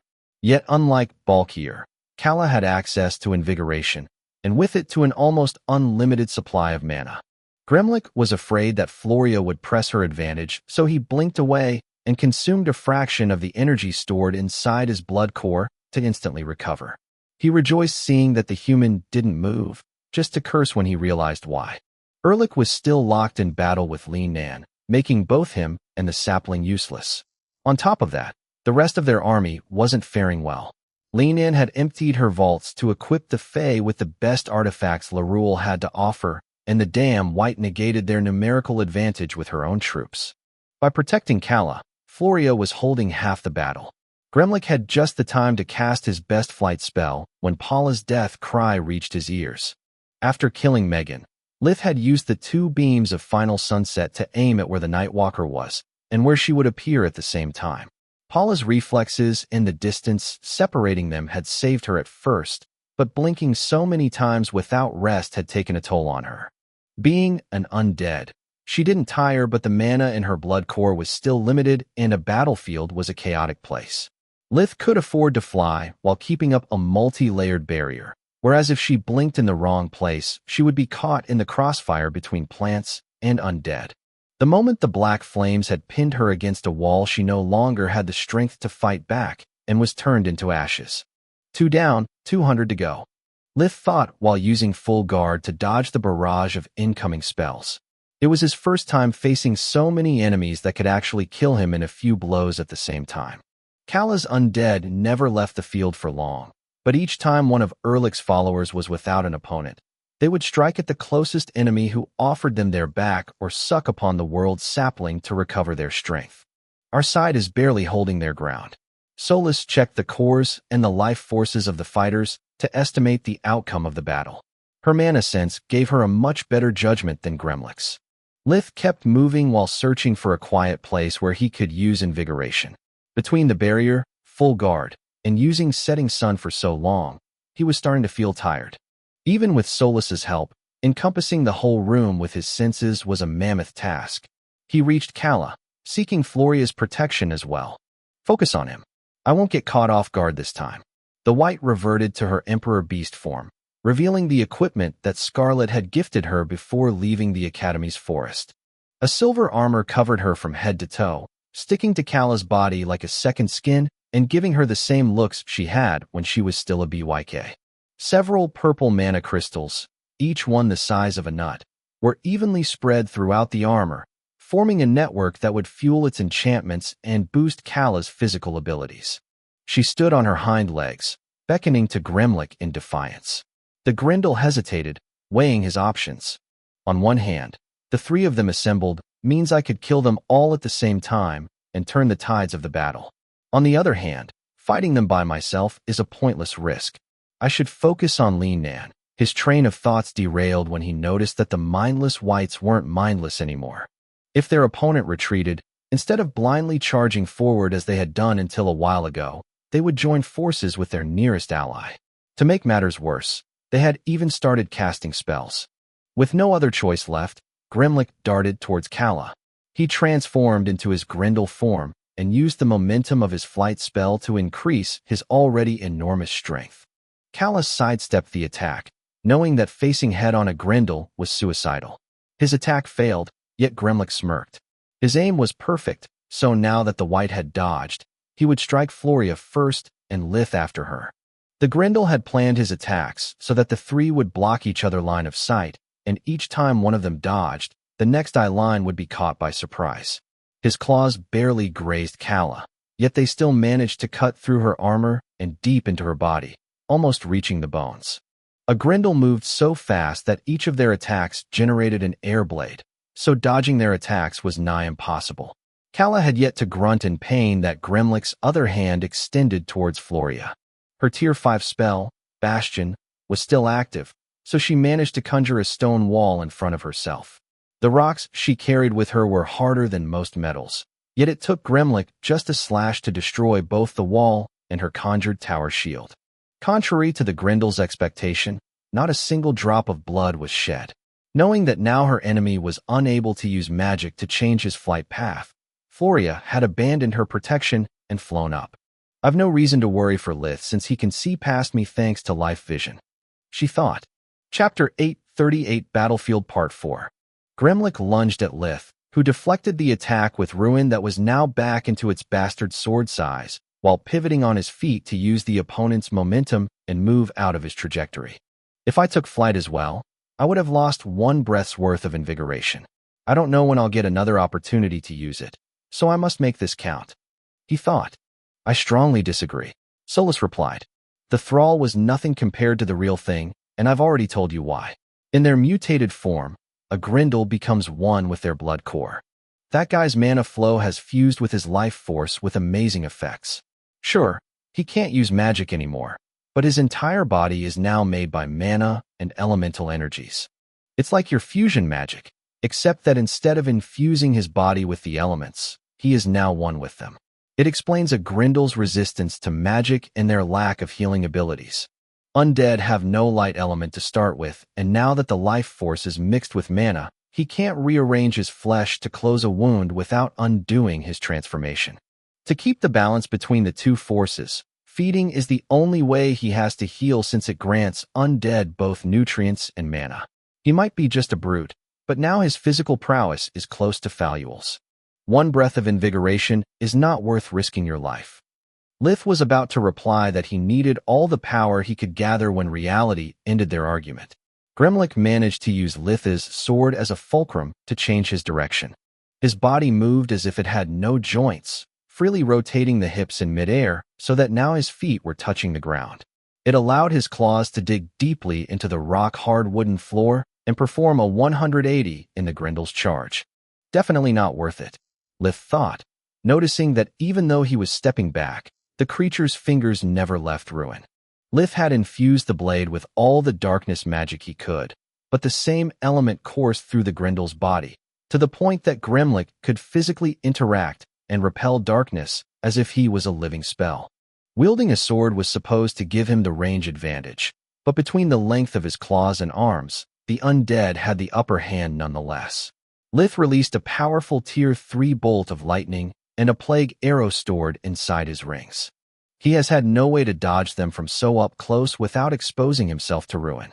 No matter if he dodges or tanks them, I should get some space, Lith thought.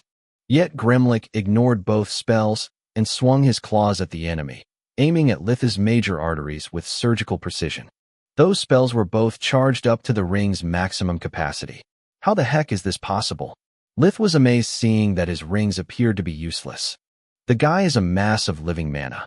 If you don't hit him with more energy than that stored inside his body, the conflicting elements will simply nullify each other and he will take no damage. Solus said. The bad news is that it makes him nigh invulnerable to magic. The good news is that to do that, he has to consume his own mana, so he can't last forever. Are you telling me that Grendel's work like Silverwing's hexagram? Lith asked. Yes. He is no awakened, so if you stop him from feeding, the time he can sustain his transformation gets reduced with each spell he takes. Being 3 against 1, Lith could now see a path to victory thanks to Solus's analysis. The problem was that he had no way to convey the message to his 2 allies. To make matters worse, the martial mastery that the Grendel had honed through the centuries required Lith to use his full focus just to not get ripped to shreds. If only I knew spirit spells outside of cantrips, I could establish a mind link. Meanwhile, Freya was cursing herself for choosing Javik as her vacation spot. Dimensional magic was sealed and light magic would only strengthen the undead. The only specialization she had left was Mage Knight, which was aimed at defense, not offense. She was supposed to buy time for her allies to deal a critical blow, but amid the chaos of battle, she was alone against many. Luckily, she had activated full guard at the beginning of the combat, allowing her to dodge both incoming attacks and friendly fire. She was used to either coordinate with her group or fight one-on-one, whereas now she was experiencing the chaos of war. Each time a spell missed its target, each time an attack was dodged, it might strike another enemy as well as an ally. She was fighting a vampire redcap, one of the most vicious combinations of plant and undead skills. Her opponent, Tyria, looked like a woman about 1.75 meters, 5 feet 9 inches tall, with green skin and arms almost as long as her legs. A row of sharp fangs came out of her protruding jaw that, together with long pointy ears and glowing red eyes, made her look like something out of a nightmare. The red mask decorating her head was shaped like a red cap, but it was actually a bunch of vines filled to the brim with blood. Tyria had filled herself before the fight to exploit her double nature to its fullest. She could use that blood as a redcap, drawing from it the skills and spells of her victims, or feed upon it as a vampire, securing herself extra juice in case of need. She wielded a two-headed halberd that could be split in the middle, becoming two battle axes. Despite Tyria's brutish appearance, Freya had never seen anyone moving with such grace. She moved amid the ensuing chaos like a dancer on stage, using her weapon as a polearm whenever Freya managed to step back, and as axes the moment she came too close or the space around them became too crowded.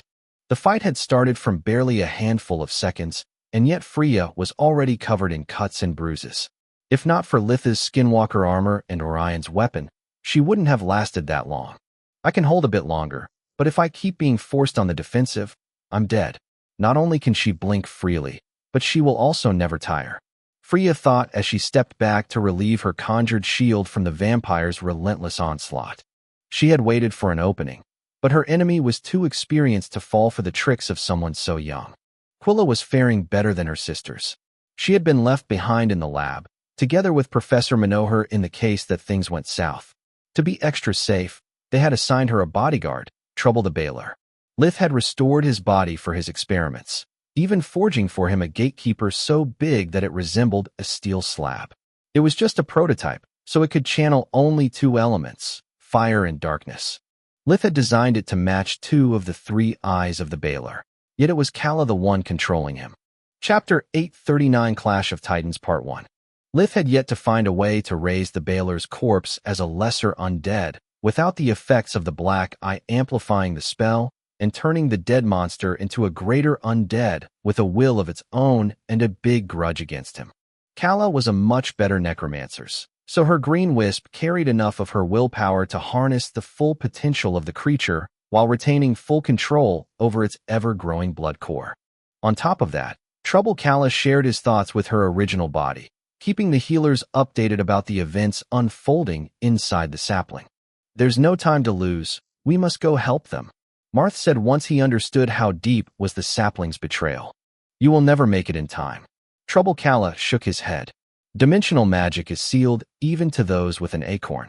Lyda, the dryad, tried to open a gate leading to the city and failed. She tried several times, changing the destination, but to no avail. "If you want to evacuate, you must do it by flight. Even the powers that Lean-In bestowed upon me don't work anymore," she said. "That, or we could move to the infected treehouses." Quilla said, "Professor, we didn't choose to stay behind just to run away.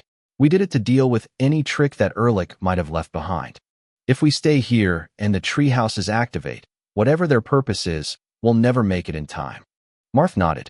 "As long as there's hope for victory, we cannot retreat. Yet I can't just fool around either.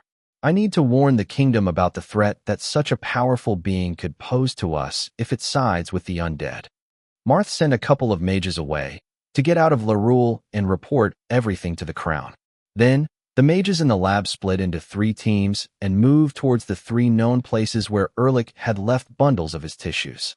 Kala Trouble took flight thanks to the Bailor's wings while appreciating how the black eye of the Bailor naturally replenished the creature's blood core while the other 2 eyes were charging up with elemental energy. Such a wonderful specimen. Too bad that Scourge is unwilling to give it to me. Even a sliver of Kala's mind would worry about her research first and about her own impending death later. As Manohar would say, first things first. Lean-In was having a hard time dealing with Erlich. The Draugr was inexperienced compared to her at handling the sapling's resources cost him a lot of focus. They had been standing still nearly for a full minute, yet no one had disturbed their fight, and for a good reason. Both of them were trying to use the sapling's wooden tendrils to attack the enemy faction, but due to their conflicting willpowers giving conflicting orders with almost the same authority, a vortex of squirming would have surrounded them. It blocked all kinds of magic and turned whoever came even close to it into shreds. Erlich was blocking dimensional magic within the entirety of Larul for anyone but undead and manipulating the wooden tendrils, whereas Lean-In was just manipulating the tendrils while trying to open a dimensional pathway for her allies from the other city-states. In theory, having fewer things to control, and with her superior knowledge, She was supposed to overpower the Draugr. Unfortunately, the saplings begged to differ. The ancient creature was slightly sided with the undead, tipping the scales in their favor. Why are you doing that? Have I not upheld my side of our bargain for all these years? Lin wanted to curse and threaten the sapling, but she knew better. Were the true ruler of Lorule to believe her, it could end the battle in seconds. Even though she despised it for its betrayal, she had to parley. You're only partly correct, the sapling replied. Yes, you kept providing me knowledge, but it's useless. My days are about to end. I have barely a few more centuries in me. You didn't find a single exceptional mage, nor did you persuade a single awakened to live here, just like your predecessor. Erlich, instead, found a solution to all my problems in a matter of months. His symbiote will prolong my existence, so that once I awaken, those centuries will turn into millennia, giving me the time I need to find a way to pass my knowledge onto a new generation and becoming a second world tree. That's it. You're blaming us for your failure to awaken. Lin was flabbergasted. You still have plenty of time to awaken. Plus, you could just entrust your knowledge to us. Death is not the end, just the beginning of a new cycle. Plenty of us die every day, yet none of them sacrificed a whole city for petty reasons. Plenty of time. The sapling sneered. Without the symbiote, even if I were to awaken tomorrow, it might not be enough. With the feeble minds you lesser beings have, the population of the entire city can barely hold a fraction of the wisdom I gained through the millennia. Also, it's easy for you to speak about life and death since you are still young. Once I die, you just have to find yourself a new sapling, whereas I'll rot here, abandoned like trash. I won't allow myself to just become a footnote in history. You should be grateful that I'm still giving you the opportunity to prove me wrong. Erlich's greed knows no bounds, hence I can't trust him fully.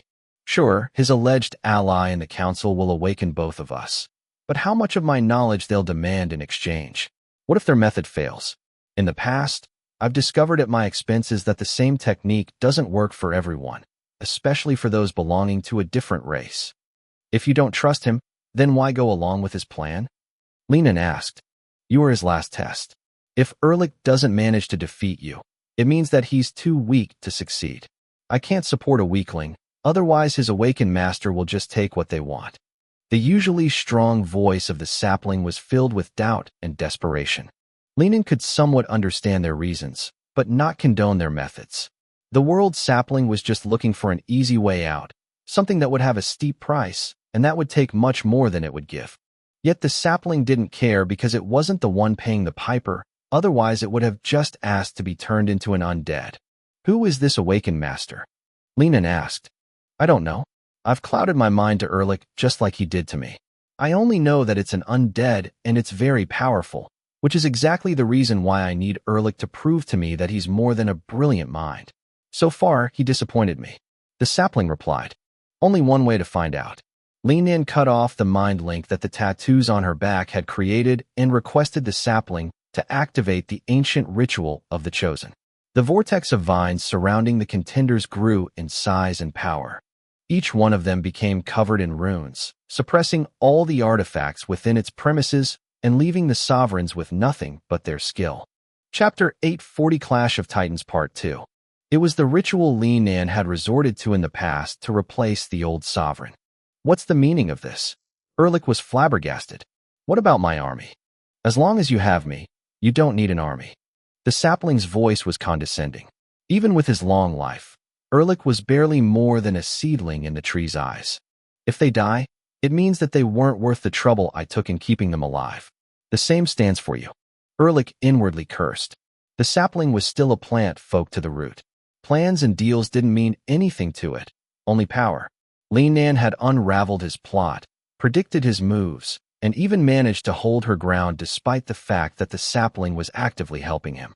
In the ancient tree's eyes, a stalemate under those conditions was as good as a defeat. You old fool, you have no idea what you have just done. Erlich thought. Now that the living array sealed him from the outside world, his contingency plan in the case he was captured or gravely wounded sprang into action. The sacks of symbiote he had left inside of the tree houses belonged to a different strain than what he had used to infect the plant folk. It would take over its host, shaping the treehouse to resemble Erlich and give them part of his abilities. The moment that the mind link with Erlich was broken, the sacks released their content, turning the treehouses into Draugr. The monstrous titans were as tall as a 5-story building and moved to aid their master. Yet now that the bond with the sapling was weakened, not even their orders could keep them from sharing the hunger of their maker. With each stride they took, the Draugr swung their massive limbs, catching a handful of plant folk that they swallowed whole to fuel their march. Erlich knew that he had no time to waste. Once the Draugr arrived, their priority would be to help their master, even if that meant attacking the sapling. He could feel the ancient being becoming more and more annoyed at him. A direct attack was likely to be the last straw that would break their deal. Erlich went all out and activated all of the most powerful abilities of his undead race.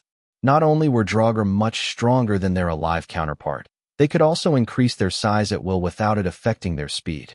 Unlike shapeshifting, the extra mass came from the victims that Erlich still stored inside his massive body, temporarily adding their flesh to his own.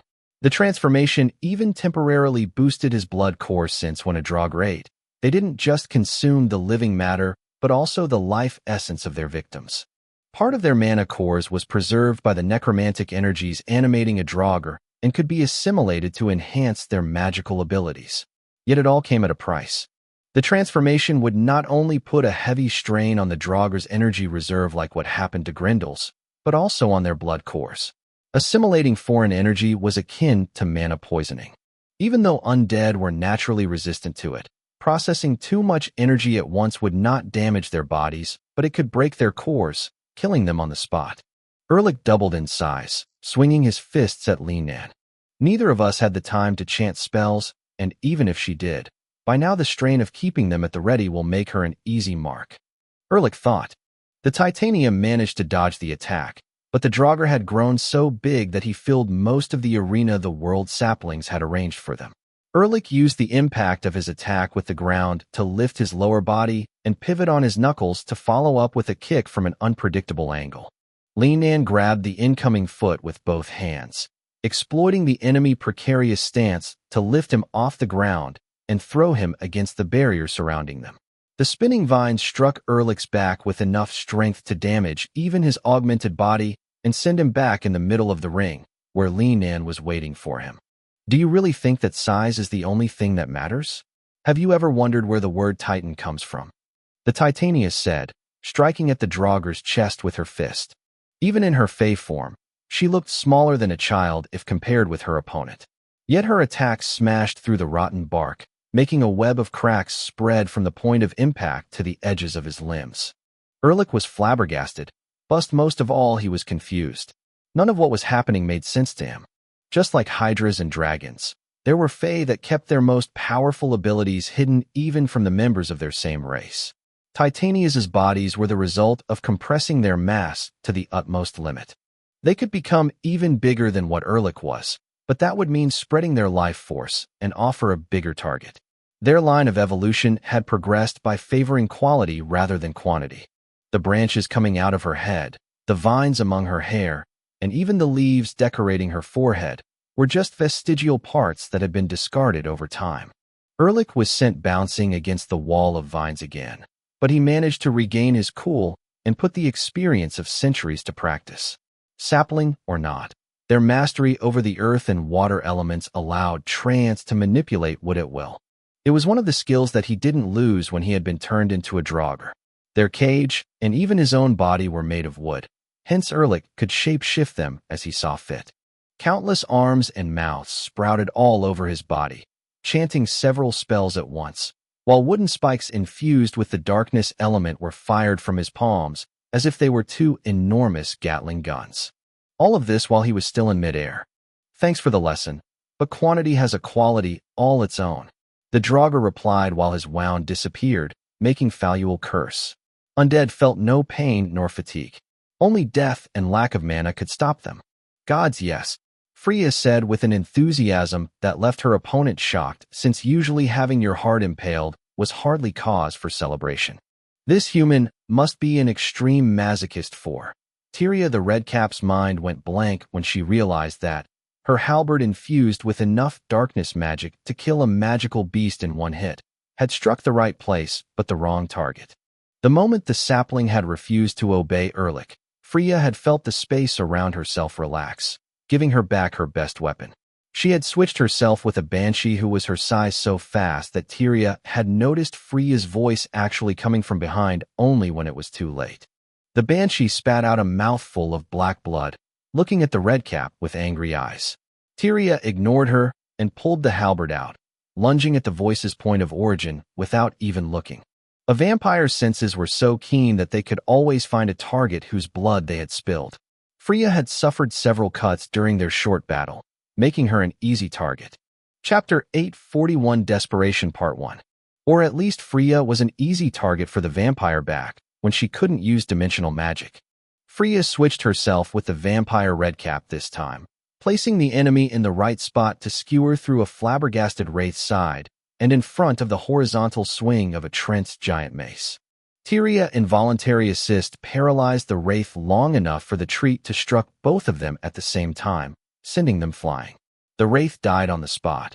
Her body was unable to endure the heavily enchanted hammer that had followed the deep wound caused by the halberd. Tyria fared much better.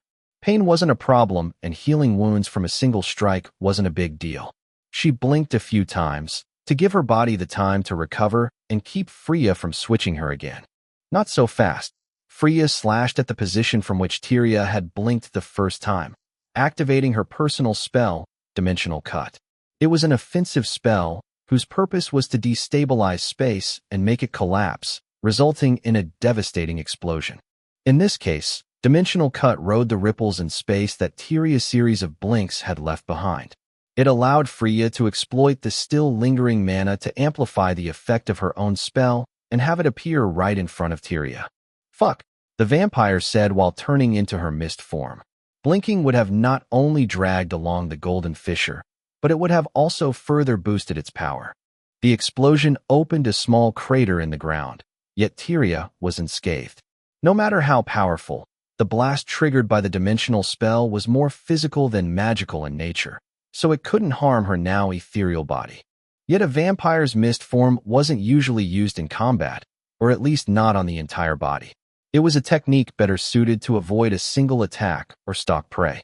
As long as Tyria was in her mist form, she could only use her innate true darkness spells since she was unable to speak and form hand signs.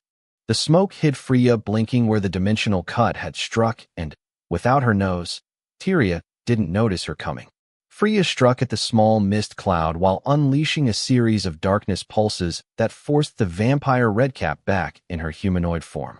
Tyria consumed all the blood stored in her hair to heal her wounds and release a barrage of silent spells at the same time. No one but her knew what abilities she had stored, so she was certain that the combined assault of her victim's skills would take the human by surprise. The wooden spikes that only a treant could conjure erupted from the ground, while the origin flames of a wyvern filled the air along with the corrupted black lightning of a Jotun. Unfortunately for Tyria, Freya knew everything about redcaps. They were among the easiest opponents that a dimensional mage could face. A mage couldn't be hurt by their own mana, but the abilities redcaps used were stolen, and so was the energy empowering them. Professor Rudd had shared with her all of his knowledge about creatures with similar abilities and had instructed her about how to finish them in the quickest way possible. Freya knew that she couldn't possibly beat a more skilled and powerful opponent by playing fairly. Also, war wasn't a test of skill or honor, but only a matter of survival. Full Guard bestowed upon Freya full spatial awareness, while dimensional magic allowed her to exploit the chaos of the battlefield to switch the position of the chess pieces and cheat her way to victory. Freya had resorted to attacking solely with the darkness pulses generated by her weapon as bait, to prepare the field for the spell she was keeping at the ready, Warp Steps. The dimensional door appeared in front of Freya, who stepped out from its exit point, which appeared right in front of the surprised redcap. Freya hopped past Tyria and used the vampire as a meat shield against the raging storm that was following her. Unlike Blink, Warp Steps would remain open as long as the mage provided it with mana. The skills that the redcap had conjured could freely move through the dimensional door as well, hitting her with their full force. Freya was covered in wounds, old and new. Tyria had stabbed her when she had come out of the steps, and neither the vampire's body nor Freya's conjured shield had managed to fully block such a powerful onslaught. So much for an easy opponent, she thought while mending the most severe injuries and stopping the bleeding. Most of her hair was gone, and her armor was charred from the flames and lightning. Yet she was alive and relatively safe. Before her death, Tyria had moved to a mostly empty area to keep Freya from switching, so there were no enemies nearby. The dimensional mage wanted nothing more than dispel, full guard, and rest, but those were luxuries she couldn't afford. Freya remained at the fringes of the battlefield, searching for her friends, or at least for an opportunity to turn the tides of the battle. Meanwhile, after Solus had unveiled for him the secret behind the Grendel's nigh invulnerability, Lith released the spells stored inside his rings every time an opening appeared in Gremlich's offense. Floria was looking for an opportunity to take part in the fight without hindering Litha's movements, while also using the short respite to prepare a few new spells. Kala, instead, was still busy using invigoration to close the deep wounds a single slash of the Grendel's claws had opened in her chest. No wonder Grendels are considered on par with mythical beasts. For some reason, the wounds he has inflicted upon me have yet to heal, whereas in normal circumstances one breath of invigoration would have been plenty. She thought. Kala had no Solus, so she wasn't aware of Gremlich's body being fused with his blood core. It didn't just make him a mass of living elemental energies, it also involved the seventh element, the mana. The wounds Gremlich caused while in his Grendel form were both physical and magical, inflicting a slight mana poisoning upon his victim. It wasn't enough to threaten their mana core, but it still managed to scramble their mana flow and hinder the healing process. At first, both women didn't understand why Lith kept wasting his spells. Gremlich didn't even bother to dodge them, taking every time the full force of whatever Lith threw at him without a scratch.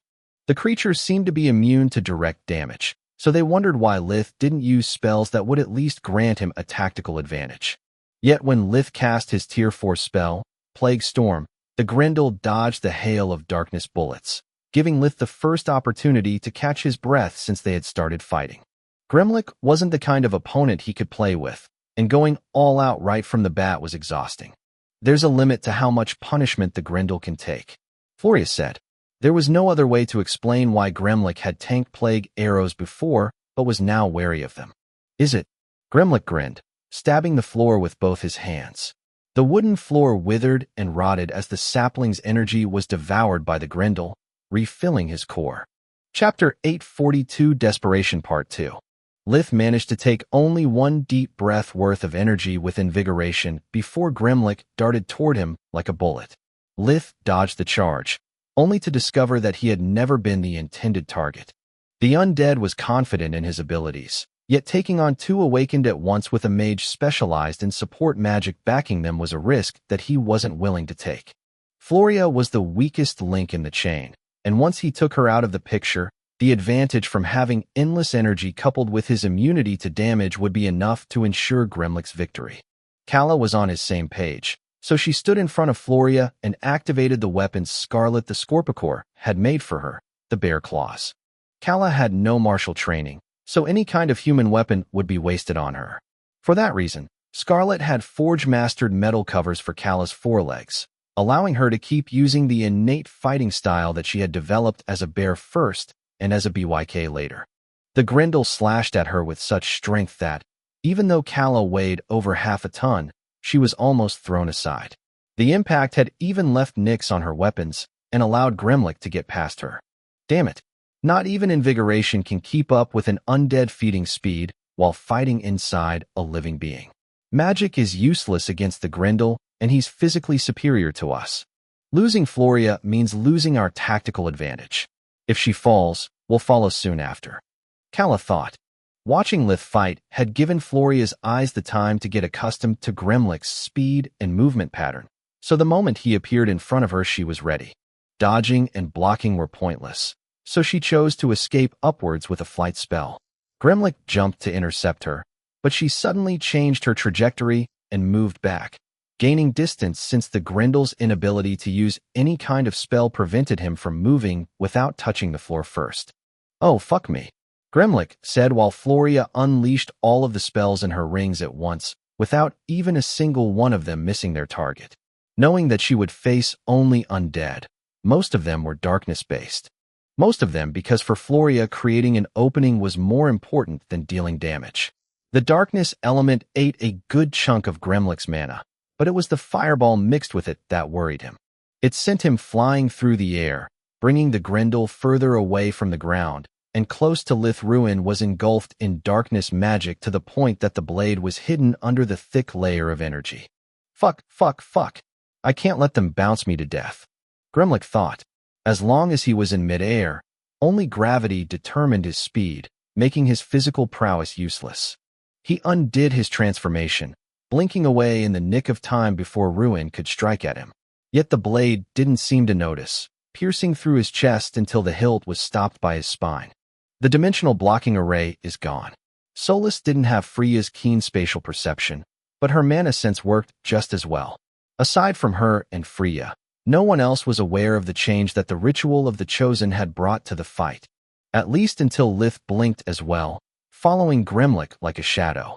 Kala's and Floria's eyes sparkled at the idea of having their full battle prowess restored, whereas Grimlock felt his undeath slipping away from him. Ruin was a prototype, yet a very powerful weapon. His dryad body was as durable as paper if compared to his Grendel form. To make matters worse, the darkness infused in the blade was the bane of the undead, and now that he wasn't infused with the elements anymore, it damaged both Grimlock's body and blood core. Luckily, Grimlock had blinked near the ground, so he only had to grit his teeth to endure the pain and revert into a Grendel.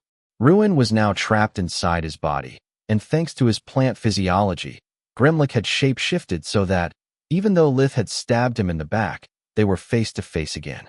Grimlock was now taller than Lith, and his huge mouth came down on the human to bite off his head, while the Grendel's claws lunged at his lungs. Lith blinked away, leaving his blade behind along with another kind of present. He breathed a short jet of origin flames right inside Grimlock's mouth before disappearing. Not even dimensional magic was fast enough, so Lith found 4 claw marks on both sides of his ribs once he reappeared. The orichalcum had barely managed to stop the wind blades generated by the Grendel's slash. As for Grimlock, he recognized the origin flames and put them out at the expense of another chunk of his life force. Together with darkness magic, origin flames were one of the few things that could make an undead feel pain. With Ruin still planted in his chest, releasing wave after wave of darkness, Grimlock couldn't afford more distractions. How the heck does this thing keep working without its master? I need to pull it out and feed, the Grendel thought. Unfortunately for him, Kala begged to differ. She blinked to his back, slashing with her full force behind her bare claws. Not only were they as sharp as a razor and as hard as a diamond, but they were also capable of channeling darkness magic and give it physical form. It served both to extend Kala's attack range and allow her to exploit her mastery of the darkness element in close quarters as well. Yet the senses and reflexes of a Grendel were enough to allow him to perceive the threat and react accordingly. The moment Kala's claw grazed his weakened skin, Grimlock managed to spin on himself, sidestepping the white and moving to her back. He managed to slash at her twice before Floria could blink Kala to safety. Kala's was deeply wounded, but not in vain. The Grendel was getting weaker by the second thanks to Ruin still channeling Litha's magic.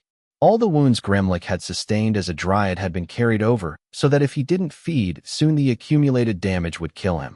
If they managed to keep him under pressure, it was their win. Yet if the Grendel tapped into the sapling again, they wouldn't get another opportunity. Grimlock was aware of the stakes as well, but while the matter of who controlled Lorule was a life or death matter for the humans, no matter who won the battle, it wouldn't do him any good. If Li Nan killed Erlich, all the undead in the room would have to run away or die. If Erlich triumphed, the Grendel would be forced to bend the knee, and once the Draugr awakened, things would get even worse. Erlich would betray the courts and fall from their grace, dragging Grimlock with him. Yet while the Draugr would achieve his awakening and obtain a place in the council for it, Grimlock would be left with nothing but an eternity of servitude ahead of himself. Erlich wouldn't awaken him, and the courts would mark him as a traitor, turning Laurel into his prison. Chapter 843 Desperation Part 3. Gremlick's initial plan had been to steal Erlich's research and to take his place as the new ruler of Lorule. The first part had succeeded, but he had never expected that the Draugr would parley with the sapling instead of dominating it. The need to obtain the sapling's consent made it impossible for Gremlick to take Erlich's place, and with it his chance to awaken. On top of that, even if the Grindel managed to escape from the city, he wouldn't be able to use the stolen data. Finding another sapling and persuading it to share its knowledge was possible, but if Lien had really unraveled Erlich's plot, then the other city-states would lock the undead out to make sure that Lorule's situation didn't happen again. Dying by the hand of the humans, being the court's errand boy, or serving Erlich were all the same for him. Gremlick was tired of running away, tired of obeying to people who were barely half as smart as he was, but his power never seemed to match his ambition. He pulled Ruin out of his chest and threw it away before charging at his enemies. I have only one chance to get out of here on top. I need to survive until one of the new sovereign is chosen. Then, I'll see if all of my preparations pay off or if I've just wasted my life. Gremlick thought. A group of fighters stumbled on the scene, but while Lith and the others had to spend more energy to get rid of the new enemies, Gremlick killed the undead and gobbled a wounded Fae. It was a far cry from filling his core, but enough to close his wounds.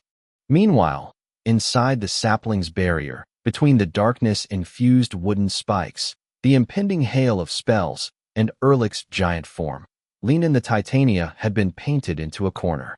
Her only trick left was to fuse with the wooden floor and use the traitorous world's sapling as a shield. Curse you, Lien. Come out and fight. Erlich roared in outrage after seeing his best shot fail miserably. Not only the ability Lien had employed was one of the many he had lost after being turned, but had also made him waste lots of mana. Unlike true mages, a fake mage would consume their energy the moment they started to cast a spell, no matter if they completed it or not. Erlich wasn't an awakened, so he couldn't follow the movements of the Titania's energy signature while she moved inside the wood. Like you did after infiltrating my city? Lianon's voice oozed sarcasm.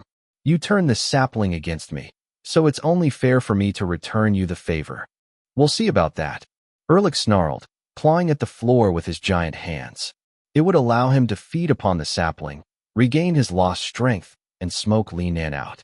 She could have been everywhere, but thanks to the many extra limbs he had sprouted, the Draugr would cover the entirety of the floor, leaving her no choice but to face him or become his meal.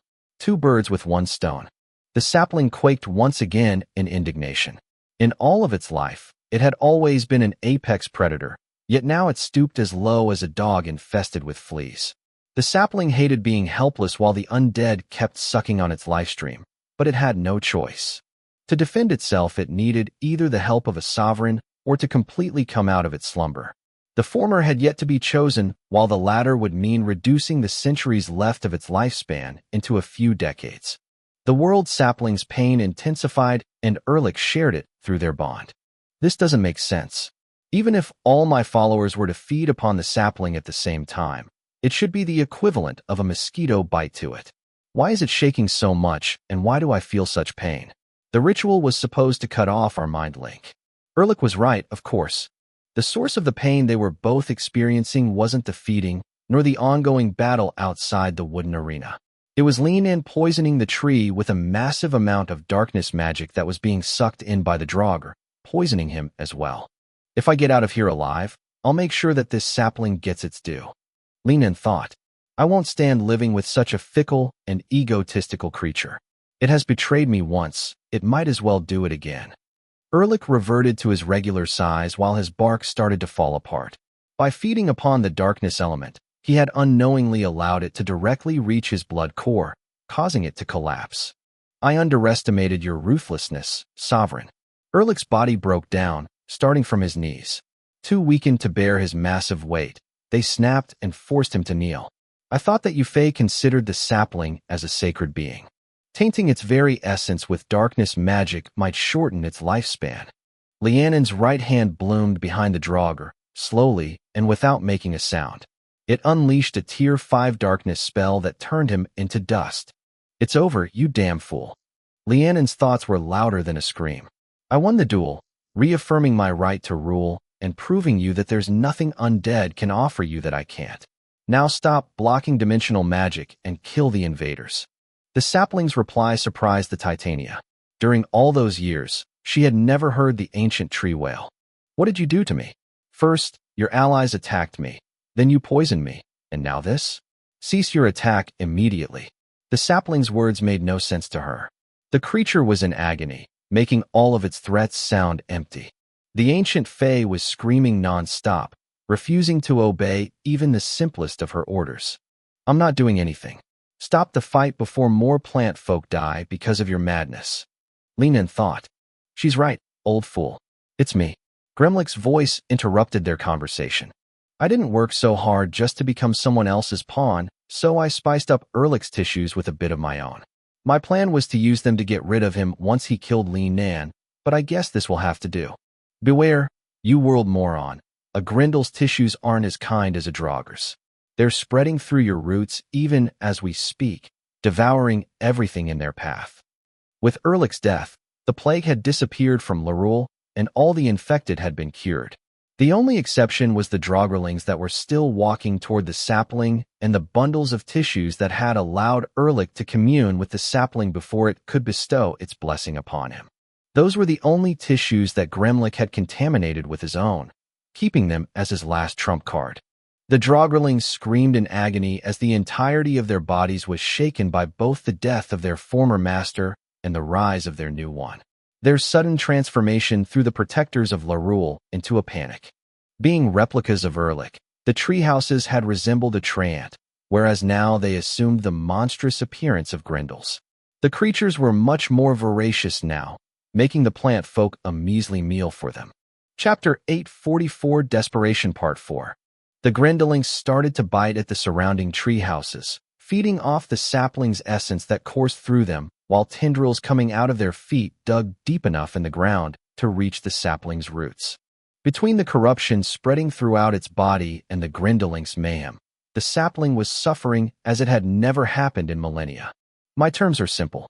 Gremlick's voice invaded the mind link between Li Nan and the ancient tree. "Kill all the humans, surrender yourself to me, and imprison all the plant folk of Lorule. If you do that, I'll let you live, and I will uphold the same deal you had with Erlich. My tissues can prolong your life just as well as his. Once Lorule is under my rule, we'll awaken together. Refuse and I will kill you. Why would I trust you?" The sapling's mind was filled with pain and outrage. "Awakened or not, I would still be under your thumb. You don't want a partner, you want a slave." "Please," Gremlick said with a sneer. "How could I possibly trust you? First you betrayed your own kin, then Erlich.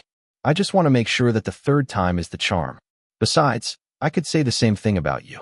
Without my contingency measure, what would stop you from killing me once I've outlived my usefulness?" "The same reason why I needed Erlich," the sapling replied. "As you said, I've betrayed my kin. Once I awaken, I'll become an outcast, and the undead will be my only possible family." Those words shook Li Nan to the root, making her understand how deep was the madness twisting the sapling's mind. "I'm not Erlich. I don't care about family or the undead, only about myself. It's been too long since I had a proper feast, and I can't wait to eat some plant folk. Now bend the knee or die." Gremlick said, "You insolent whelp. If I interrupt my slumber, I'd have all the power I need to kill you." The sapling rebuked him. "With your roots rotting and my Grendelings, I'm sure that I will manage to escape, whereas you'd be left with just a few years left to live. Unlike you, I've got nothing to lose." The rage and desperation in the Grendel's thoughts struck at the sapling like a slap. The two of them were like the two sides of the same coin. Gremlick had eternal life, but nothing to live for, whereas the sapling had little time left and too much to lose. Yet the thought didn't garner the Grendel any pity, only more spite. The world sapling tried to kill the insolent undead with its arrays, only to discover that the plague not only affected its body, but also its mind as well. For the first time in millennia, the ancient plant folk was helpless. The moment the sapling had bestowed upon Erlich the communion runes, Gremlick had used the anomaly that having two sovereigns at the same time created to mess up with the sapling's mind without it noticing. While the Grendel's mind delivered the ultimatum, his body exploited the chaos on the battlefield to slip away from Litha's group and run toward Li Nan.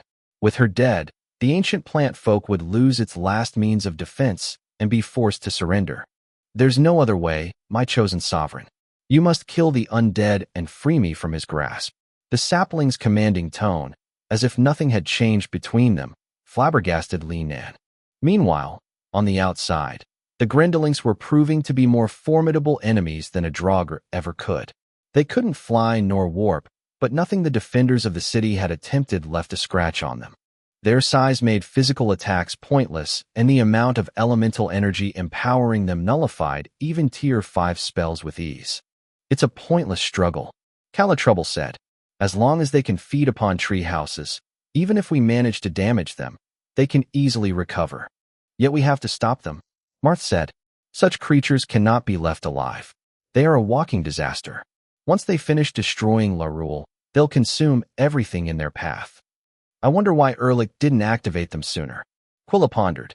The answer was that they had only been meant as a last resort to escape in the case that the sapling didn't agree with Erlich or Lean and managed to find him before they closed the deal. Such monstrosities were a breach of the pact between the undead and the sapling. They were living proof of Erlich's ability to infect not only plant folk, but the sapling as well. To make matters worse, they would never fit into the castle, so Erlich couldn't even use them during the final battle. Our only hope is that they are not full Grendels, and they have only recently mutated.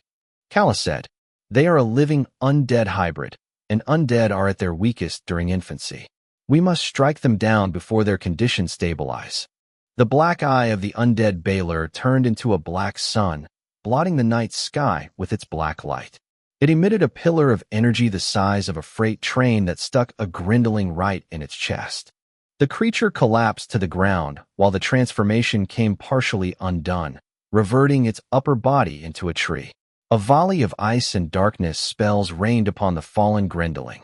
The massive onslaught of Tier 5 spells managed to keep the creature from turning back into a Grendel and killed it on the spot.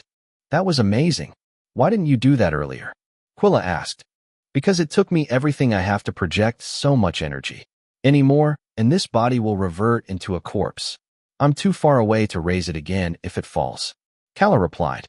The Baylor's wings flapped clumsily now that the darkness element animating it was almost depleted. The good news is that Grendelings aren't immune to magic like they would like us to believe. The bad news is that to break through their defenses with conventional spells it takes too much energy. Are you suggesting we should just give up? Marth asked. Do you have a better idea? Before they could continue, one of the mages from the ground called them down. Look at that. A middle-aged woman pointed at the sapling's roots that were now visible under the road pavement. They were blackened and full of blisters that popped as if something was burning them from the inside. Along the dead creature's path, there were several holes in the ground, corresponding to each one of its steps. To give life to such a humongous creature, Gremlich's symbiote required a lot of energy. Feeding off the tree houses wasn't enough, so the Grendelings used the sapling's roots as their power line. All the healers immediately came to the same realization. They are not invincible. If we get them away from the ground or cut their feet, they will not last long. Marth said. Indeed. The question is, how? Calla sneered. Well, we can either cause a quake strong enough to make them fall, or we can kill that damn sapling. Marth's reply left everyone dumbfounded, but it made sense. If not for the sapling's betrayal, none of that would have happened. I don't think we can kill such a powerful creature with our small numbers, but I think we can do the best next thing.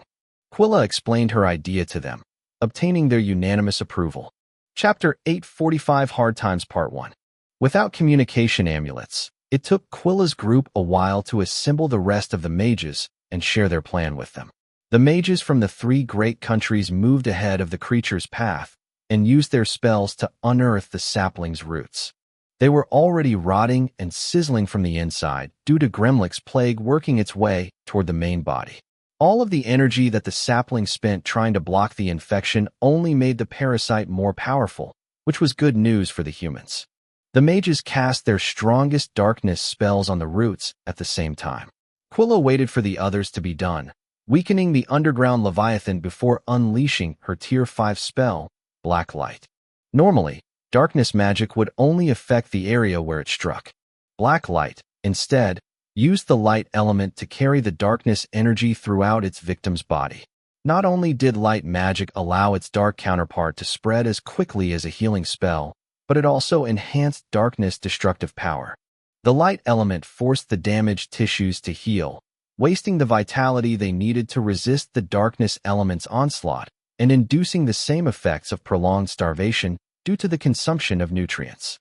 Black light caused a cycle of healing and destruction that doubled the speed with which its victim's life force was sapped. Quilla didn't have enough mana to affect an enemy that big, but the combined effect of black light, the parasite, and the other mage's spells did the trick. The root withered and died, causing to the sapling a pain so great that the entirety of Lorule quaked. Leaves fell from the treetops as the tremors intensified to the point that it was impossible to stay upright. Without their nourishment, the Grindelings first tried to sustain themselves by draining treehouses. Then, once the creatures discovered that their prey had been turned into regular trees, they started to fight against each other. The mages targeted solely the strongest Grindeling, changing target as soon as the tides of battle turned. By always siding with the losing Grindelings, by the time a victor emerged, the last creature standing was half cannibalized. It took them only a few more spells to put it down. Meanwhile, Linan was trying to use her tattoos to tap into the sapling's power and kill the invaders, but something was wrong. She couldn't make the sapling move nor access to any of its arrays, leaving her reinforcements still locked out of Lorule. First the undead, now the humans. Don't you see that they are killing me? Why don't you do something? The ancient plant folk asked. Linan cursed the sapling's betrayal and blocked Gremlick's claws with her arm protector. Somehow, he had aimed them exactly at her weak point, the flower that acted as the core of her power. Nice armor. The Grendel was surprised by both her reflexes and equipment. Few were fast enough to match his speed, and even fewer things could stop a Grendel's mana-infused claws. Now that the ritual of the Chosen was over, she could finally use her artifacts again.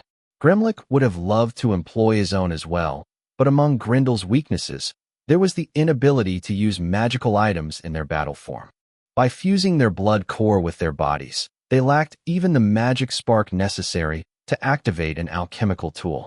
The transformation altered even their energy signature so that the items that Gremlick had imprinted in his dryad form didn't recognize him as their master. Linan took her twin battle hammers out of her dimensional amulet and started her offensive. Each one of her weapons was so big that to a regular human, they would have been too unbalanced to wield it with two hands and too heavy for a one-handed grip. Yet to a creature of her size, they were just perfect. On top of that, they allowed her to express the full potential of her physical prowess.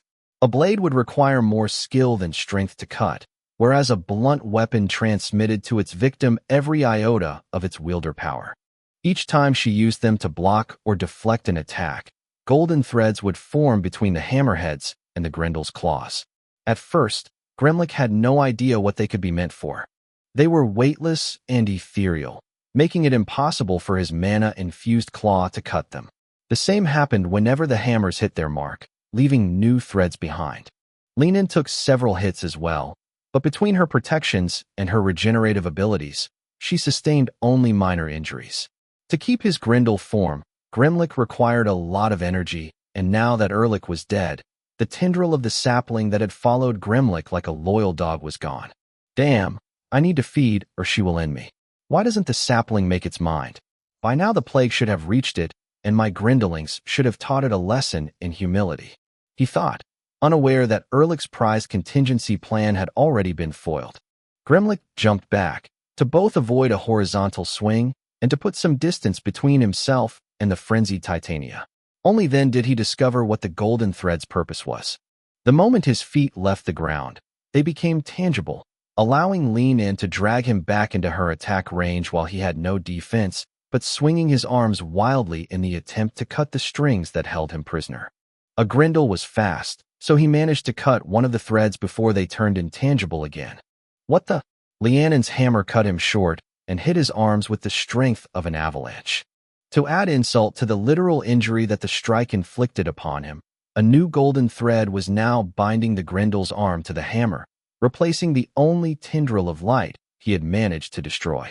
Lianan's wore hammers, wore shackles, were the relic left from an expert of the light element. Their purpose was to make it impossible for the enemy to escape after the fight had started. The tendrils were intangible only when the wielder of the shackles willed so. Lin could choose which and how many threads would turn into hard light constructs, turning her enemy into an unwilling puppet. Gremlik wasn't allowed to step away unless Lin wished for it. During their exchanges, she had attached enough threads on him that she could alter the trajectory of his attacks simply by swinging her weapons. Fuck me sideways. That weapon is a nightmare for a zoner like me. By locking the range of the fight, it also keeps mages from preparing new spells. The only question is if it's possible to escape its prison with Blink. Lith thought. In theory, yes. Solus replied. I'm pretty sure that threads have a limited range, and that light magic or not, the closing of a dimensional door would also cut the energy they are made of. Dimensional magic is based on gravity, and gravity bends light. I wish I knew the secret behind hard light constructs. It would open endless possibilities for my forge mastering. Lith thought. Lin shared such desire as well. She had researched light magic for years, looking for a way to weaponize the light element. But even inside the sapling's library, only healing spells were recorded. Chapter 846 Hard Times Part 2. Erlich's defeat had greatly affected the battlefield. The undead believed that without their leader, even if somehow they managed to kill the Titania and her Fey guards, it would be a hollow victory. They were unaware of Gremlik's contingency plan and were expecting that the reinforcements from the other city-states would arrive shortly to finish them off. The moment one of Erlich's followers managed to disengage from their opponent, they warped away with no care for their allies. With the enemy side's number thinning and Kala being able to devote her full attention to her minions, the Fae were quickly gaining the upper hand. Floria stood guard at the white while Lith and Freya backstabbed one undead after the other. They would have loved to help Lin and kill Gremlik, but the Titania kept him too close to her for them to have a clear shot at the Grendel. Gremlik knew that as well, so he tried to finish the fight in a last burst of strength, hoping that losing its only means to interact with the outside world would force the sapling to surrender to his will. The Grendel had no magical equipment, but his battle experience was vastly superior to that of the Fae, and so were all of his physical abilities.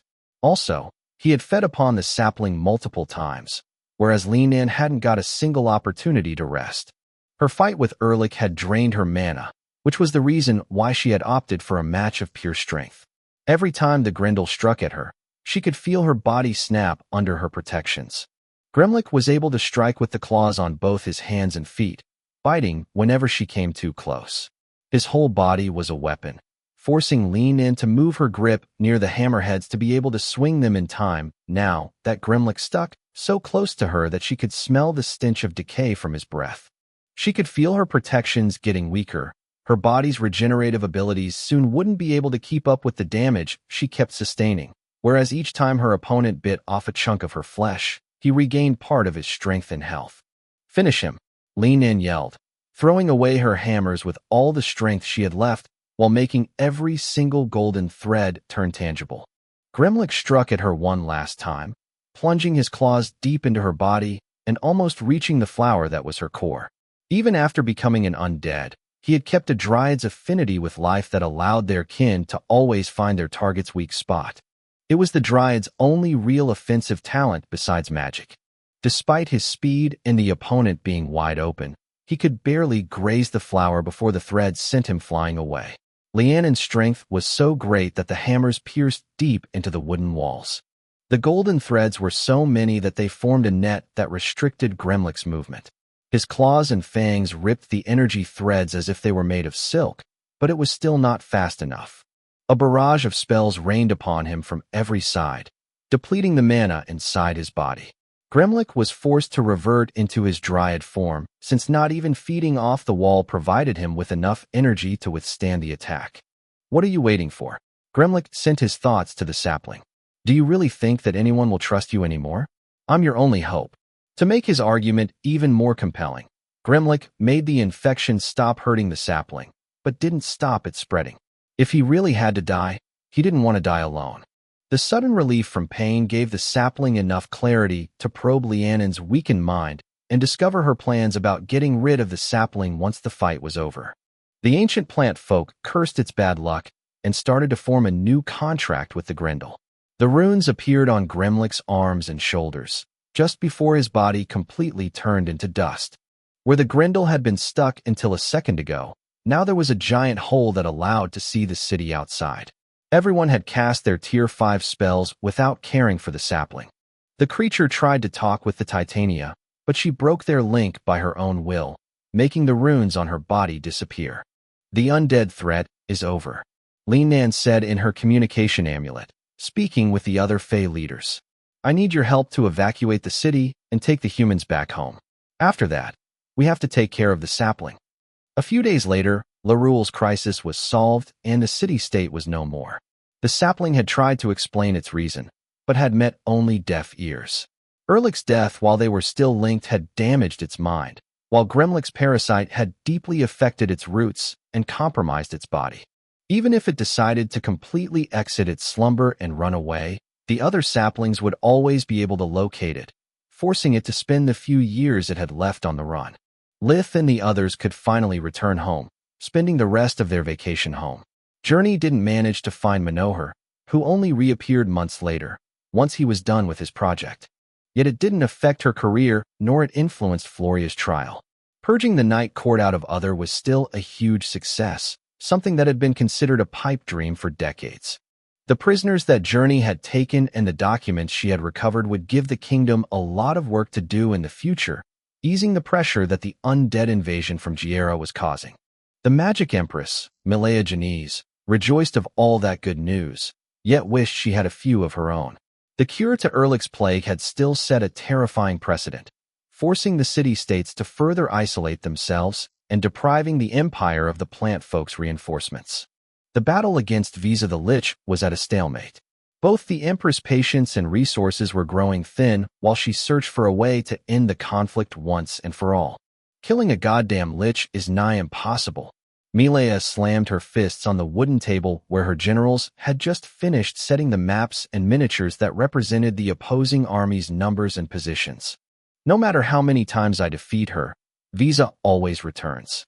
Every corpse we fail to retrieve becomes a new member of her army. How the heck did this situation never happen before? 2 reasons. First, liches rarely have any interest in conquest. The only thing that drives someone to become a lich is the obsession with the magical research, since by the time one achieves lichhood, things like love or revenge lose any meaning. Ligain explained, undeath clouds most of their mortal feelings, making only their obsessions survive. Second, usually raising greater undead is a problem. You have to feed them, and you have to somehow keep them by your side since they have a will of their own. Chapter 847 Dogwrath Part 1. Visa solved the feeding problem with the war and ensured the loyalty of her followers by offering them a new home. The undead from Giera are desperate enough to keep spawning and brainwash their own infants to keep the war going. So far, there's never been such a high population of undead. They are so egotistical that they can barely unite under the banner of the undead courts, let alone work together in an army. If not for Visa, the battle would have lasted only the time for the first sun to rise. Ligain said, undead could move and fight freely only during the night. But during those few hours they were almost unstoppable, and no matter if wounded or maimed would regain their full strength just by eating, whereas Milea's men needed to rest and recover after each battle. You are a guardian and the protector of the Empire at that. Why do you still refuse to help me? All of my plans about the academies, all the preparations to colonize Giera, heck, even my plans to find a companion to ease my loneliness have been delayed. Milea asked, that's a common misconception among humans. Guardians aren't protectors of any race, only of the balance. Otherwise, we should protect the humans from the undead, the beasts from the humans, and the monsters from the beasts. The father of all dragons replied, why do you think Tyrus didn't intervene despite the fact that Larule falls within her area of influence? Why do you think I apparently sit idly while your people get slaughtered? Because whether Larule fell or survived, whether Visa triumphs or not, it would just tip the balance, not break it. Just like carnivores cannot outnumber herbivores too much without starving, the same stands between living and undead. Also, if we intervened, neither the rulers of the countries nor their subjects would learn their lesson. They would just commit any atrocity that comes to their mind that grants them short-term advantages, thinking that if something goes wrong, we Guardians will fix things for them. I get it, but this crisis happened because of Giera, not us. For once we're innocent. Milea replied. I agree, but look at things from my point of view. Now the entirety of Mogar knows about Giera's downfall and will strive not to make the same mistake. Larule's events allowed the three great countries to work side by side for the first time in centuries. Visa's military success has demonstrated to all of you the danger that a mass migration poses. In your story, you are the hero who defends innocent people, but in the undead's eyes, it's Visa the one gallantly fighting to give them a home and a future, while you're the bad guy who wants to exterminate them just because of who they are. If you talked with any of the undead, they would tell you that they are innocent as well and that they just want to find a new place for themselves. Both of you are right. Both of you have the right to live, yet someone has to die. Ligain said, Are you saying that I should request a truce? Give them some lands. Milea's voice was full of sarcasm. By the Great Mother, no. Visa is bats hit crazy. Negotiating is impossible. Also, any form of compromise would require for you to give humans to the undead as cattle and for the undead to keep their numbers to a controlled amount. A sacrifice that I doubt neither of the two parties is willing to make for peace, yet they'll gladly do it for war. After all, isn't your army thinning their numbers? Aren't the undead already capturing life forms to sustain their existence? Then what should I do? She asked. Win, and make it quick. Only by defeating Visa you'll prove to the other liches that are watching at the war, waiting to make their move, that there's no victory in war, only destruction. How am I supposed to do that? I can fight her, I can beat her, but I can't kill her. Milea slammed her fists again, making the table collapse under the weight of her hit. That's where I come into play. I will not help you directly, but I will share with you my strategies. Ligain replied. Why now? This damn war has been going on for months. Because it gave you and your generals lots of experience in dealing with the undead. It showed you where the weak points of your domestic defenses are, and most importantly, it has nipped in the bud the divide that was opening between mages and normal citizens of the Empire. It forced them to put aside their differences and fight together. Also, it made you and your aides better rulers. Sooner or later, once you'll step down from the throne, your legacy will allow the Empire to prosper, just like the kingdom did. Once Salark steps down, instead, the Blood Desert will fall into chaos. They are too reliant on her, forcing their leader to hold a whole country on her shoulders. Ligain explained. Milea could understand his point of view and how precious those lessons were. Yet she wasn't an immortal. In her eyes, the price that the present had to pay to ensure the people of the Garland continent a better future was enormous. Okay, oh great one. Enlighten me. A few days later, Milea was done with the preparations and was ready to execute Ligain's plan. Everything had gone smoothly because due to the war, both the army and the magic council of the Empire had been purged of those who had reached their position only thanks to their family's influence rather than their own individual talent. War had put all the upper echelons of the Empire to the test, and incompetence couldn't be tolerated when it cost thousands of lives or made the Empire lose dozens of kilometers of fertile land. The chosen place for the attack was, as usual, the twin fortresses of Dograth. They marked a geographical bottleneck that had prevented the human army from advancing ever since Visa had personally captured the two strongholds during the first days of war. Undead were at their weakest during the day, but they still managed to hold their forts thanks to the members of their kin who had no such problems, their living thralls who shared only the perks of undeath, and the people who served the undead because their families were held hostages. The day Milea put Ligain's plan into action, the undead controlling the twin cities didn't notice anything out of the ordinary. The Empire's army attacked Dograth at dawn, trying to capture as many strongholds as they could before sundown. It was a gruesome battle since the castle's walls didn't need many people to defend them, not with the full power of the city arrays under the undead's control. Visa had started the war during winter because the days were short and the nights long. So Milea's men had just a few hours before Visa's unrelenting army swept them away, forcing them on the defensive. The front lines moved back and forth according to the solar cycle. If a fortress wasn't conquered before sundown, all the people that had died on the human side would have sacrificed themselves for nothing. The undead generals watched at the unfolding events with a mix of boredom and conceit. Chapter 848 Dogwrath Part 2. It seems that the humans are losing hope. Today they are sloppier than usual, spreading their forces too much to be effective. Suckit the Banshee said on his communication amulet. Agreed. This way they'll accomplish nothing but being swept away as soon as our main force wakes up. Angorn the Lamia replied.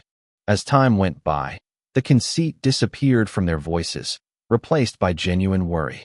The humans were just pretending to attack the twin fortresses, using that time to set up something. The undead general's problem was that they had no way to stop them. The humans were employing just enough manpower to force them on the defensive, but nothing more.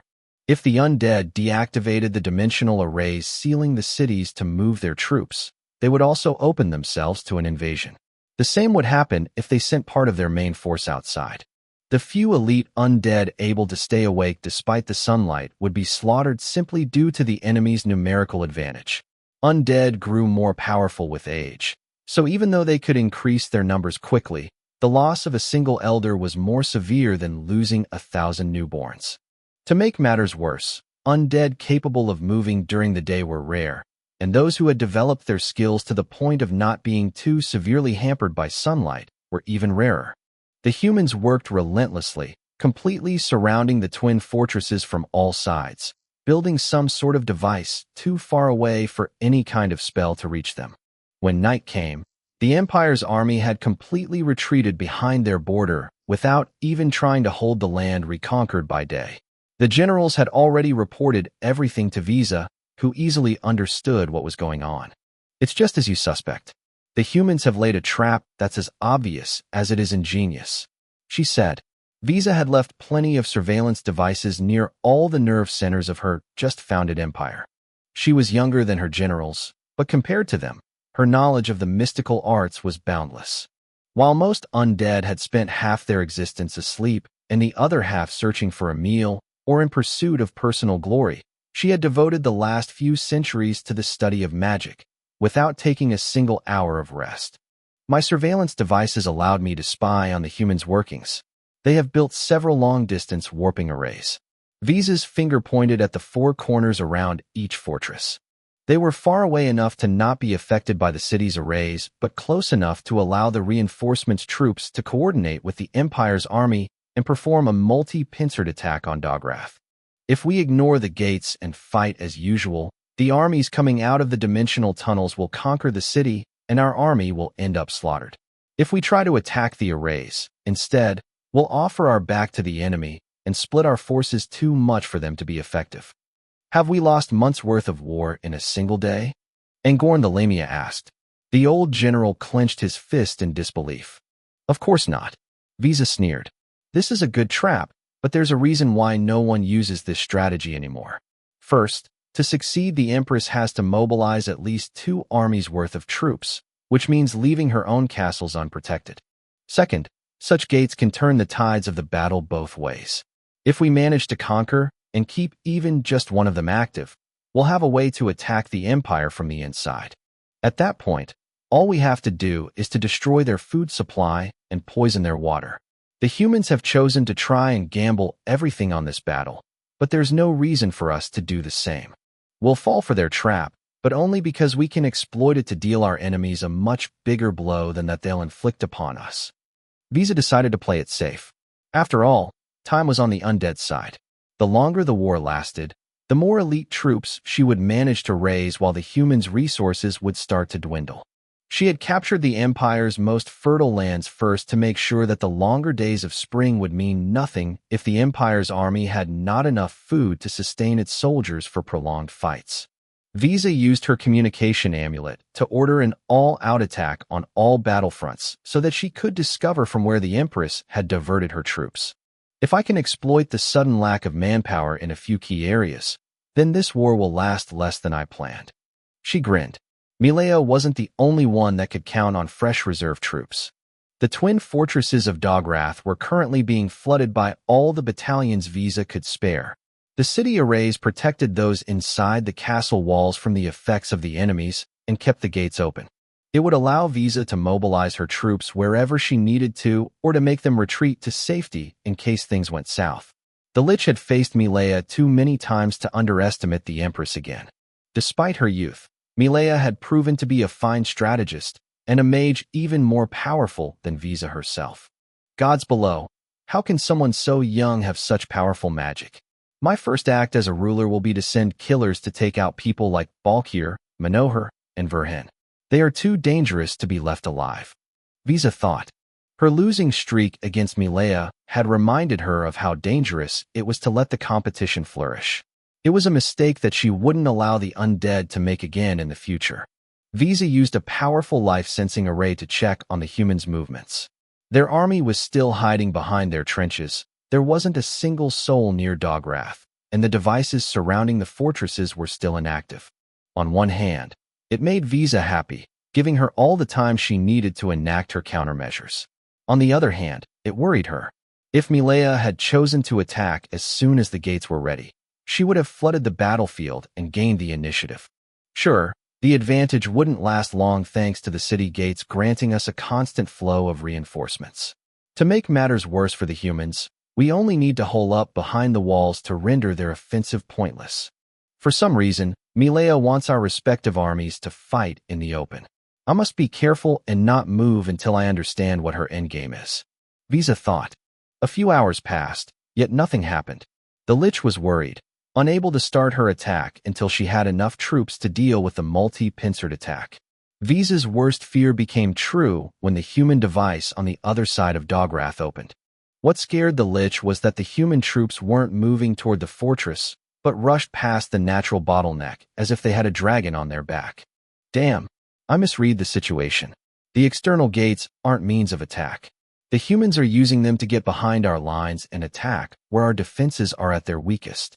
Visa yelled orders in her amulet, alerting all the troops in the nearby area. Chapter 849 Deadly Combo Part 1. If the Empress mages manage to establish a safe gate past Dograth, the castles that secure the bottleneck will become nothing more than a bunch of useless rocks. The Lich took flight, moving against the invaders. Visa alone had the prowess of a battalion, and thanks to her phylactery, she was nigh immortal. Several units moved outside the city walls to surround the remaining human devices, to force the enemy to reveal their hand, while the main undead force remained inside Dograth on standby. It took Visa a handful of seconds to get close to the open gate enough to be able to attack it with her spells. The ground quaked as several tons of earth engulfed with purple flames started floating. It was Visa's Tier 5 spell, Shooting Stars, a mix of fire, earth, and gravity magic. The detached ground split into giant flaming rocks that flew at near sonic speed against the human array. Gravity magic allowed the usually slow earth to overcome its boundaries, making it as light as a feather while Visa threw them up in the sky, and then heavier than lead once they had been locked on their target. The gravitational slingshot effect gave each one of the projectiles the momentum of a falling mountain. A lonely figure flew up in the sky, unleashing a Tier 4 gravity magic spell, Wheel of Fate. The night air was suddenly distorted into a black whirlpool that sucked in the shooting stars, making them explode against each other while they were still in midair, still too far away from their intended target to deal any damage to the Empire's gates. Wheel of Fate used gravity magic to trap its target in a loop and darkness magic to engulf them and smother whatever effect the enemy spell had, turning even shooting stars' roaring explosions into the muffled sound of a distant firework. Nice try, Milea said while activating her Tier 5 spell Mana Storm. She traced with her right forefinger an arc of emerald green light in the air in front of herself. The crescent released a barrage of emerald bullets made of pure mana, each one with the power of a cannonball. Visa activated the barriers built in her magical defenses, but the sheer number of bullets and their might was enough to shoot her down to the ground. Spirit magic spells had no weakness aside from the huge amount of mana they required, making the Lich's elemental barriers unable to keep up with the emerald onslaught. The projectiles pierced through the Lich's conjured defenses one after the other, as if they were nothing more than silk sheets. Meanwhile, the remaining devices surrounding Dograth activated. Once again, the troops coming out the dimensional gates ignored the fortresses and moved to secure the human vanguards back, while leaving behind just enough soldiers to keep the incoming undead at bay. This cannot be. A proper gate requires more than just a few stones and a bunch of mana crystals. It must be aligned with Mogur's mana lines for grounding and requires adequate protection. Otherwise, all you have is a devastating dimensional bomb. The Lich unleashed all the spells stored inside her artifacts to buy herself the time she needed to chant her next move. So what?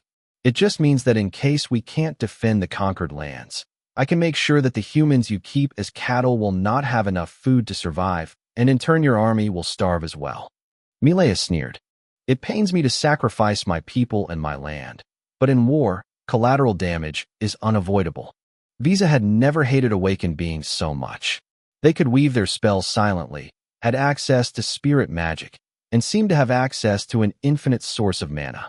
The Lich had no idea what Milea was conjuring, whereas the Empress could predict the elements Visa would employ based on her chant.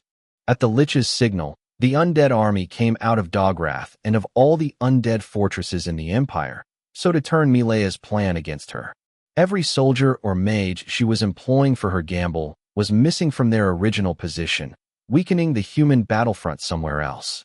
The Empire's army stationed in front of Dogwrath finally moved forward to intercept the enemy, revealing its numbers to be unchanged.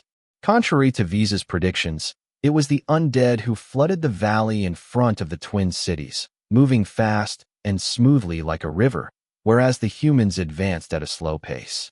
The Empire's troops moved forward while keeping their ranks close and their shields even closer. The front rows were comprised of mage knights, who fused their conjured defenses together, sharing the burden of the incoming volley of darkness-based spells and forming a living dam that easily stopped the enemy's march. Something is wrong. Suck it, the Banshee's voice resounded inside Visa's communication earpiece. Only the devices on the north and east side of the cities have formed gates. The others are still inactive even now that the battle has begun. The Lich could only reply with a grunt to not interrupt her chant. At the same time, she accessed to all her surveillance artifact at the same time, to better grasp her force's predicament. What the fuck? It took her just a quick glance to notice that it was only the undead army to have conjured their reserve troops. The number of people coming out of the dimensional gates barely reached 1,000, making them irrelevant. Milea's plan made less sense by the second as the living dead outnumbered the Empire's forces with each soldier that stepped out the fortresses. Yet there was no chaos nor fear among the human ranks. Despite the fact that the outcome of the battle was already written in stone, the Lich felt the need to get rid of the Empress as quickly as possible. Milea was about to face an army and Visa at the same time, yet she was so calm that she inspired terror in the Lich's long-dead heart. Visa unleashed her Tier 3 gravity spell, Collapse, increasing Mogur's gravitational pull 100-fold. Trees collapsed, incapable of bearing their own weight, and rocks cracked as a crater formed in an area several hundreds of meters around Visa. The magic fueling the gate and the gravity field surrounding it allowed the dimensional tunnel to resist the onslaught, but the people caught by the spell weren't so lucky. Some of Milea's finest operatives were turned into meat paste as their skeletons broke down, piercing through their flesh and organs. The Empress herself didn't come out unscathed. Milea found herself suddenly bleeding from her eyes and ears since no magical protection could save her from the burden that her own body had become. Only her perfect body refinement allowed her to survive long enough to conjure a gravity field of her own to counter the enemies. The Lich's bones weren't as sturdy, so they cracked and broke non-stop, but her regenerative abilities were so great that her body still managed to keep performing difficult spells without missing a syllable or hand sign. Visa's jaw almost fell more than once, but her voice had nothing to do with her lungs or throat. It came from her blood core, just like the Tier 4 Chaos spell, Howling Void. Chapter 8, 50 Deadly Combo Part 2. The Chaos energy was so violent that it consumed its own caster, destroying more than half of Visa's body in its wake. Collapse and Howling Void were a deadly combo impossible to perform for anyone who wasn't a Lich or an abomination. Collapse prevented the enemy from escaping, even blocking dimensional magic thanks to the spatial distortion it created. Howling Void, instead, was a sure kill spell capable of piercing through mountains. Chaos magic feasted on the light element, even that of its master. Abominations had no such problem because they had none. Liches, instead, could simply regenerate from a wound that would kill any other undead. Even a single howling void was enough to turn a blood core black, but a lich's body was just a vessel. Their real mana core was stored inside their phylactery, safe from the chaotic energies that were now ravaging Visa. By the Great Mother, since when undead can use chaos magic? For the first time since she had met Ligane, Milea was scared. Her blink fizzled in the distance between her and her enemy only gave Milea enough time to activate the spell she had at the ready. A sphere of emerald energy capable of stopping even a dragon's breath enveloped the Empress. Milea then infused the barrier with her best healing spells, making it become as bright as a star. It was a makeshift defense, but it was all she had. The chaos magic would have made short work of any element, but pure mana was the densest and resilient of them all, buying Milea the split second she needed for the light element to flood her barrier. Howling Void feasted on the healing spells, turning back into common darkness magic as the equilibrium was restored, but it was still a dangerous element. Milea released a couple of fireballs on herself to absorb Visa's now darkness spell and exploit the detonation to move away. A second Howling Void struck where the Empress had been just a second prior, making Visa curse her bad luck. Collapse was supposed to stop her enemy movements, but Milea's own gravity field had made it possible for her to dodge. On top of that, now that both the Lich's arms were gone, she was a sitting duck until they regenerated. Damn it, this couldn't go any worse. Visa thought while dispelling collapse. That was now only hindering her recovery. A single breath was all it took Milea to get back to her peak condition. Her eyes were fixated on the Lich and her mind was weaving one spell after the other, preparing a proper counter for the next chaos spell she knew was about to come. Dogratha's gates have been closed. I repeat, Dogratha's gates have been closed. A voice in Milea's communication earpiece said, signaling that all the undead forces were now on the battlefield. Activate Jumpscape, now, Milea ordered. Despite her long life and cunning, Visa had underestimated the resources that an ancient being like Ligane could provide. Only half of the devices that the Empire's army had built during the day were actually dimensional arrays, and even those had a different purpose from just moving troops. The other half were mana cores detecting arrays, the effect of which had been as discreet as it had been useful. The sensing arrays had allowed Milea's generals to uncover how many and what kind of undead the enemy army was comprised of so that the generals could adjust their strategy accordingly. Even that was just a single step of the plan. Once Milea gave the order, the dimensional and core sensing arrays grew in size, overlapping with each other until they covered the entirety of the battlefield. The mystical runes of the 8 arrays flowed into each other. Each power word found its place in the magical symphony that was unfolding until the small arrays combined into a bigger one. The new array was bigger than the sum of its parts, and it grew in power as it closed to completion, emitting a blinding light as if the sun had risen on the battlefield. The moment the magical formation was fully formed, it opened a dimensional tunnel for each one of the targets it was locked into.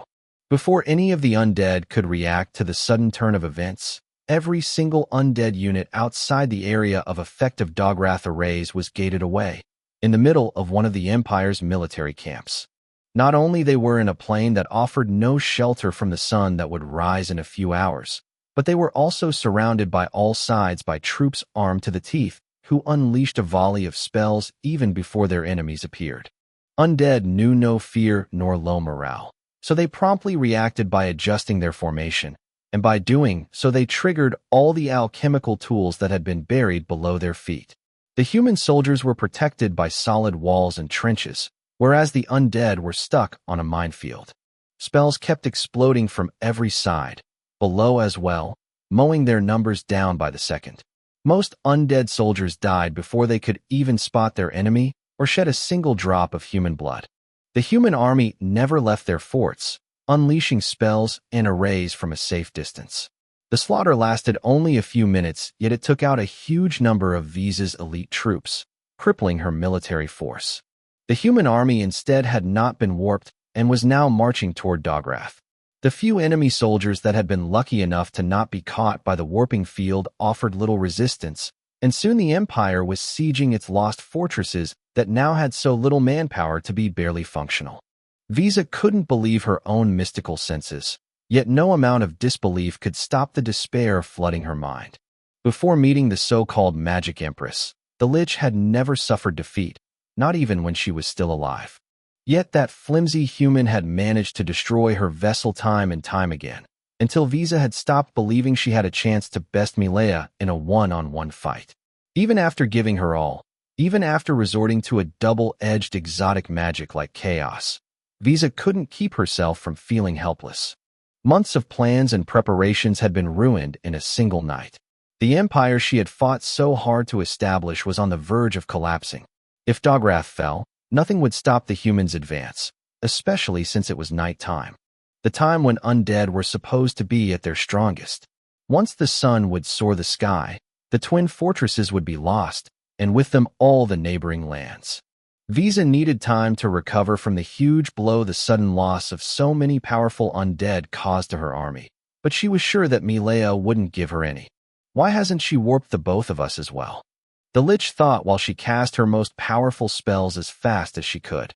We're outside the city arrays, and if she brings me away from my phylactery, my strength will be halved. Her train of thoughts was derailed when 6 spheres, each one as big as an adult man, surrounded the Lich from every side. Each orb was of a different color, but they were all surrounded by an emerald aura.